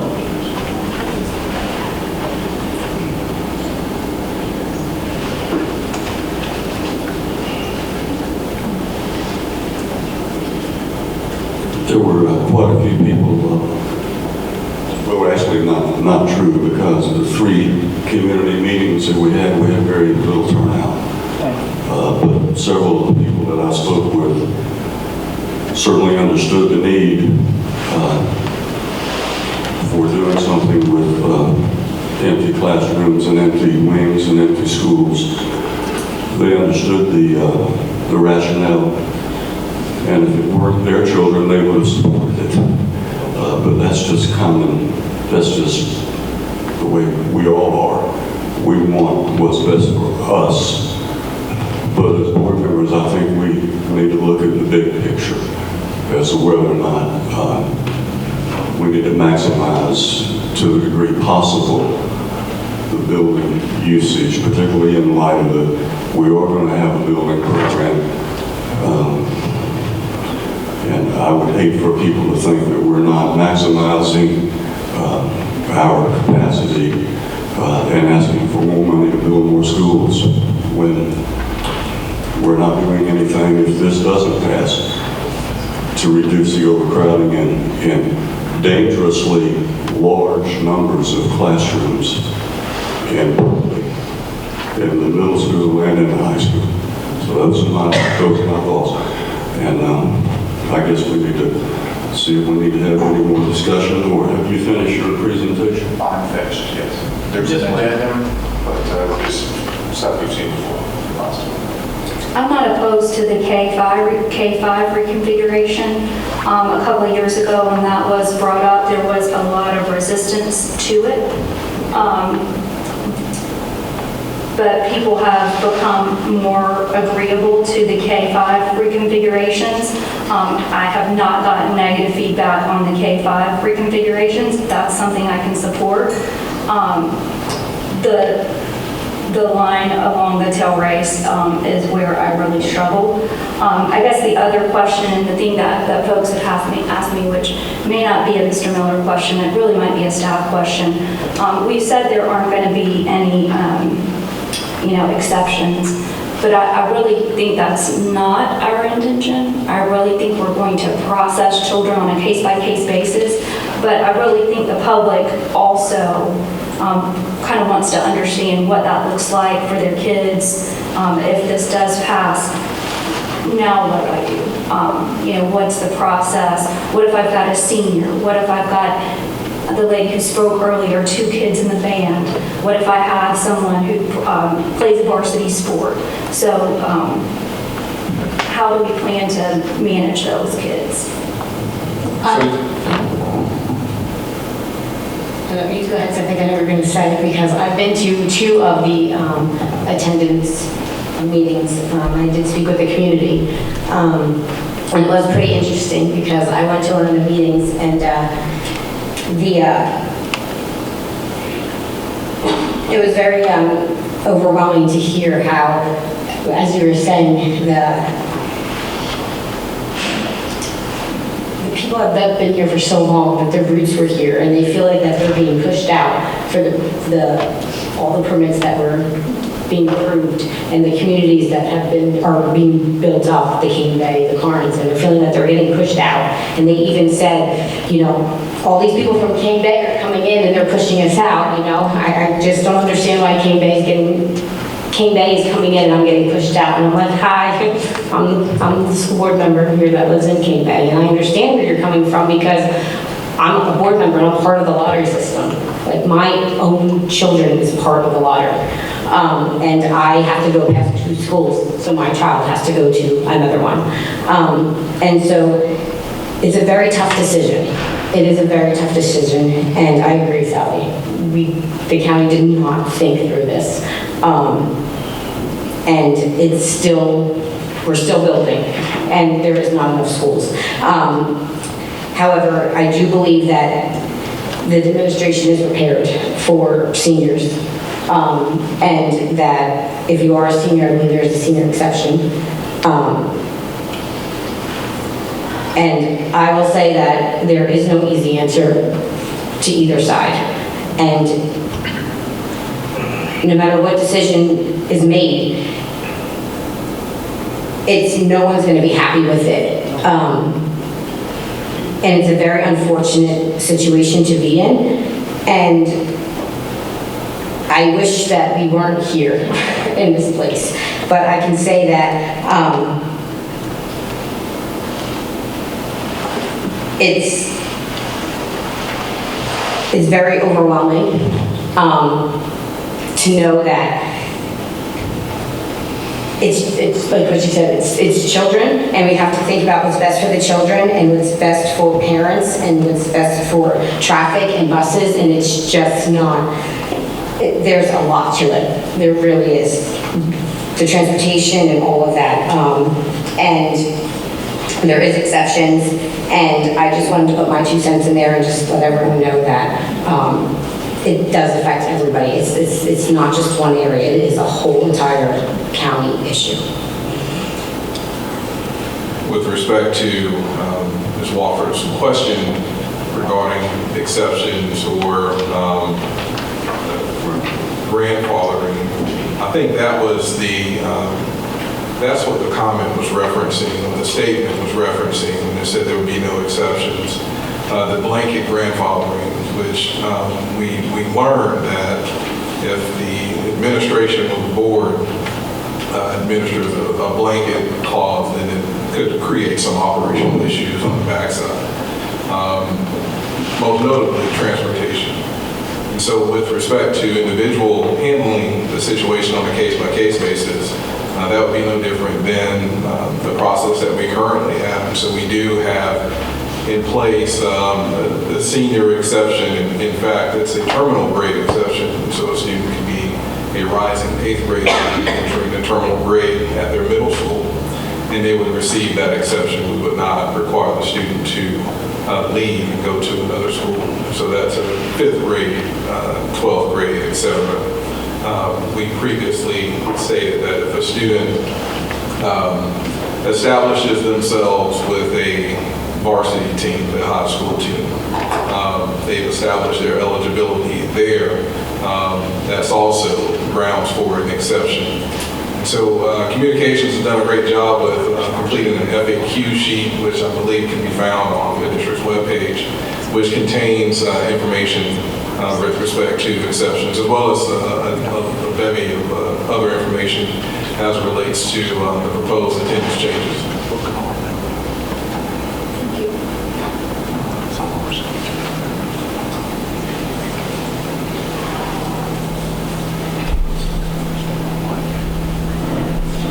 Mr. Miller, this is Plan Draft 2? Correct. Okay, so is this a final decision that we're making tonight, or are we going to possibly look at some of the possibilities and come back in December? Or? I work at the pleasure of the board. Well, I think the biggest feedback with the high school that Sally and I both got, and if we could move that line a little bit off the canal, all the water, some of those subdivisions, that's the biggest people that's felt like it was the biggest detriment as far as going to work and traveling. Like Sally said, all those people are headed the other way. Yeah, I'm not, like I said, I'm not opposed to the K-5 reconfiguration.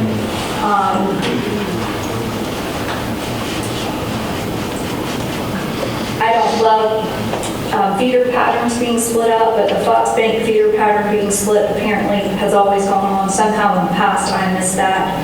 So I have heard from some parents, some Cane Bay parents, about that particular area where they went to Fox Bank and Cane Bay Middle, Cane Bay High, and now they would be Fox Bank, Berkeley Middle, Berkeley High. So the same would apply for those Cane Bay parents if their child is established in whatever thing they're doing, they can apply for an exception. It doesn't sound like we're ready to vote on this tonight. We have our own questions. Well, we can have 2 readings. I think we need to have some direction tonight so that Mr. Miller can maybe fine tune a little bit and come back in December and have a final vote. But this is basically, to my way of thinking, a first reading, and you can always make adjustments for the second reading. That's what I think. Mr. Miller, would you like to? Yes, sir. Typically, this is how this process works. This is you do 1 or 2 or 3 drafts, and the board gets a chance to feedback on each of those. And this is still your opportunity to provide the input and change them. Is there a motion to accept the changes?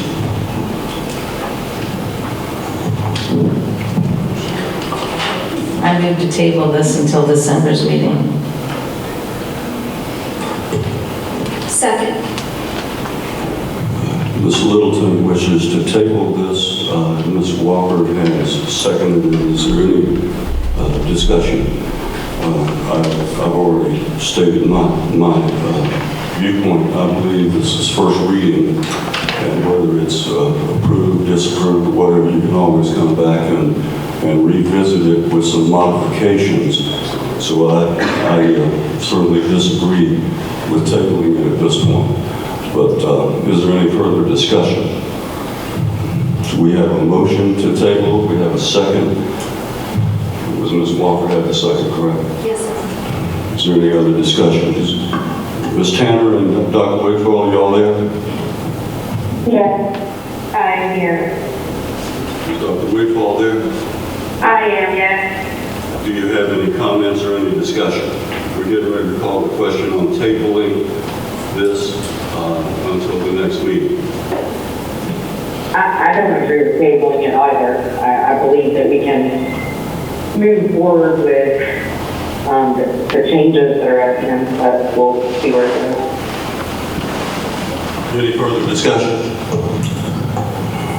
All in favor, with no other discussion, we'll call the question. All in favor of tabling this until the next meeting, please respond by saying aye. Aye. Mr. Ramsey, did you say yes? Yes, sir. Aye. Okay. Dr. Wigfall and Ms. Tanner, I couldn't hear you. What did you vote yay? No, it's going to be a nay. Okay. All opposed to tabling it, say nay. Nay. Nay. Dr. Wigfall? Dr. Wigfall, did you vote? I did, I'm saying. Okay, you said nay. Ms. Marone? Nay. Okay, the nays have it, the motion fails. Is there a second motion? I would like to make a motion to move forward with the recommended changes. Ms. Tanner makes a motion to go forward with the recommended changes. Do we have a second? I'll second the motion. Is there any discussion? Hearing none, we'll call the question. All in favor of accepting the motion and the changes, please respond by saying aye. Aye. Aye. Dr. Wigfall? Aye. Ms. Marone? Nay. Okay, so we have 3 yeas, all opposed, nay. Nay. Did you vote? Nay. I'm sorry, I have to drop necessary. So you voted nay. Nay. So we are at a stalemate. We had both motions fail. Yes. Right, there were 3 yeas and 4 nays. Ms. Marone voted nay to accept these changes. So the first motion to table this failed. The second motion to approve these changes also failed.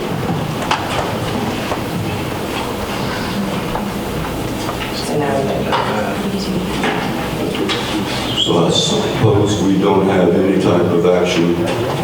It is what it is, and perhaps we will revisit this at the next meeting. Mr. Miller, would you be amenable and agreeable to make some modifications as to what? Of course.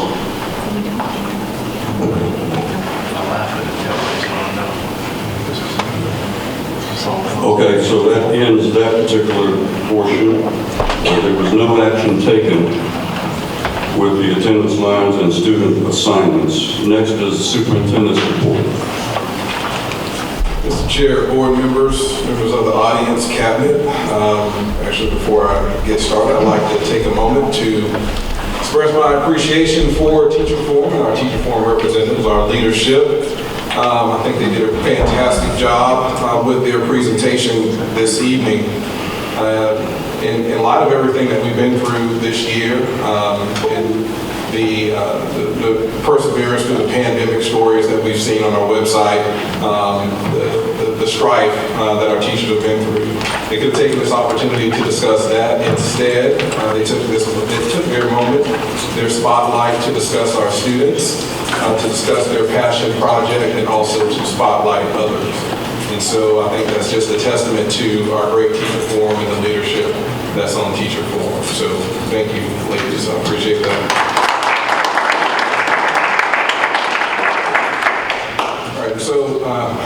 get too deep into my typical report, we do have a matter of kind of house cleaning, housekeeping, if you will, to address. At the last meeting, the board approved my request to designate Monday, November 29th as an e-learning day. So the e-learning pilot program that Berkeley County School District is a part of designate e-learning days for the purpose of weather makeup. And so it's a matter of semantics. So while students will complete their work from home on November 29th, we will officially designate this day as a temporary virtual instruction day and not an e-learning day.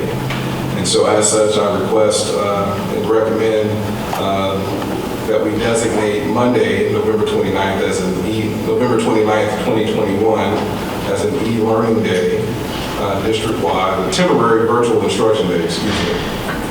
District-wide temporary virtual instruction day for students. And staff will report to their schools and offices as we discussed in October.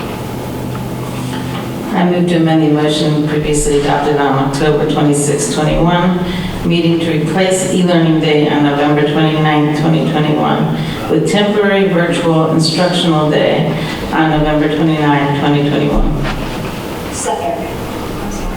I yield to Ms. Tanner.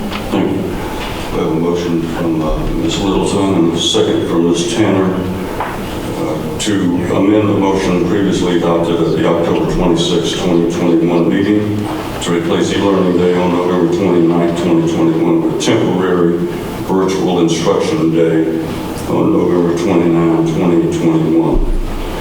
Do we have any discussion? Hearing none, we'll call the motion. All in favor of the motion, please respond by saying aye. Aye. Ladies?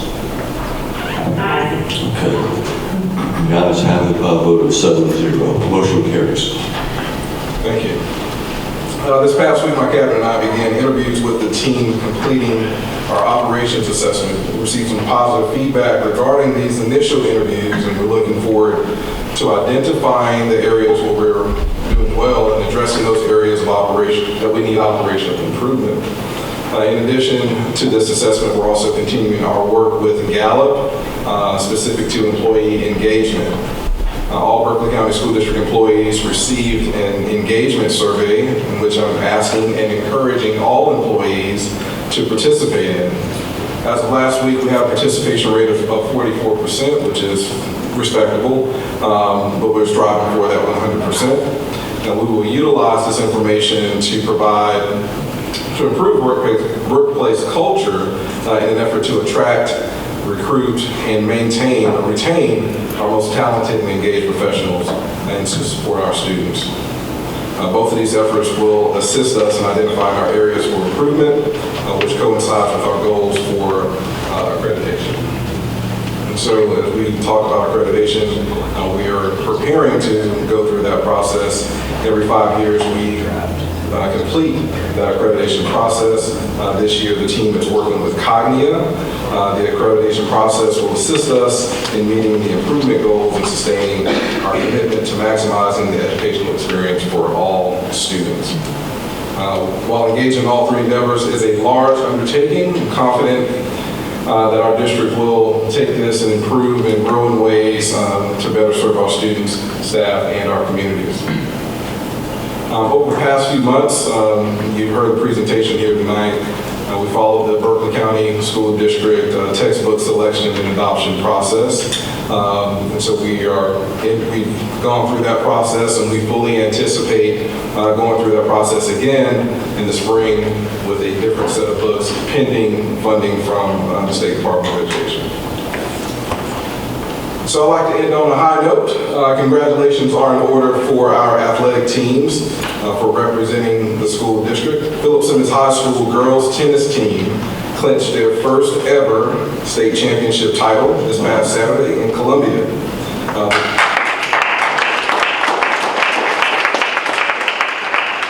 The team went up against Christ Church, who was pursuing their 6th consecutive Class 2A state win, but ended up falling to the Iron Horses with a score of 4-2. So congratulations to Phillips Simmons High School girls. And also congratulations to Ansley Cohen, who finished third in the individual tournament earlier today and made the All-State team. The following district high school cross-country teams qualified to participate in the state meet.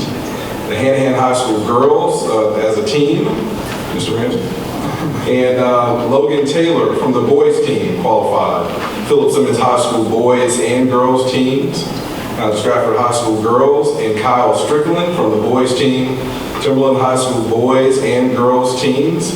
The state championship meets will be conducted on Thursday and Friday of this week, so November 11th and 12th of this week at the Sand Hill Research Center in Columbia. So good luck to all of our athletes, and I'm anticipating a very strong showing, and hopefully we can bring home some hardware. And despite the many challenges this year, all 8 of our varsity football teams earned a spot in the playoffs. That's a very,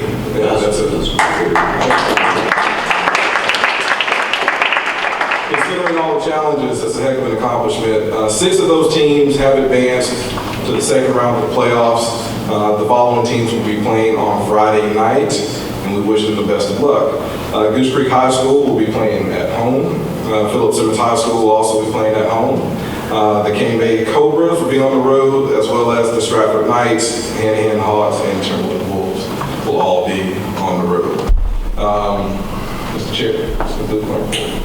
Thank you, Ms. Jackson. I'd like to remind board members that last meeting I asked for some input on the McCrell evaluation information session for board members. If you put it in your calendar on January the 11th, that is the first meeting in January at 4 o'clock. Rather than have a separate meeting for this information session, even though you may be familiar with the McCrell instrument, we'd like for you to come back for certainly the new members of the board.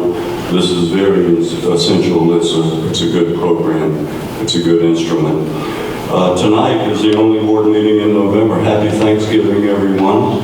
And I guess the last Saturday in this month, the first Saturday after Thanksgiving, we will have the state rivalry, the Carolina Gamecocks and the Clemson Tigers. So pick your team and may the best team win. And on December the 14th, we will have our only meeting in December. And I would be certainly remiss if I did not congratulate and honor those among us, those veterans, because Thursday is November the 11th, that's Veterans Day. I saw in a place of commercial the other day, a sign that's, you probably have heard it, but it's kind of corny, but I like it anyway, and you can listen to it. It says, if you can read this, thank a teacher. If it's in English, thank a veteran. If it's in English, thank a veteran.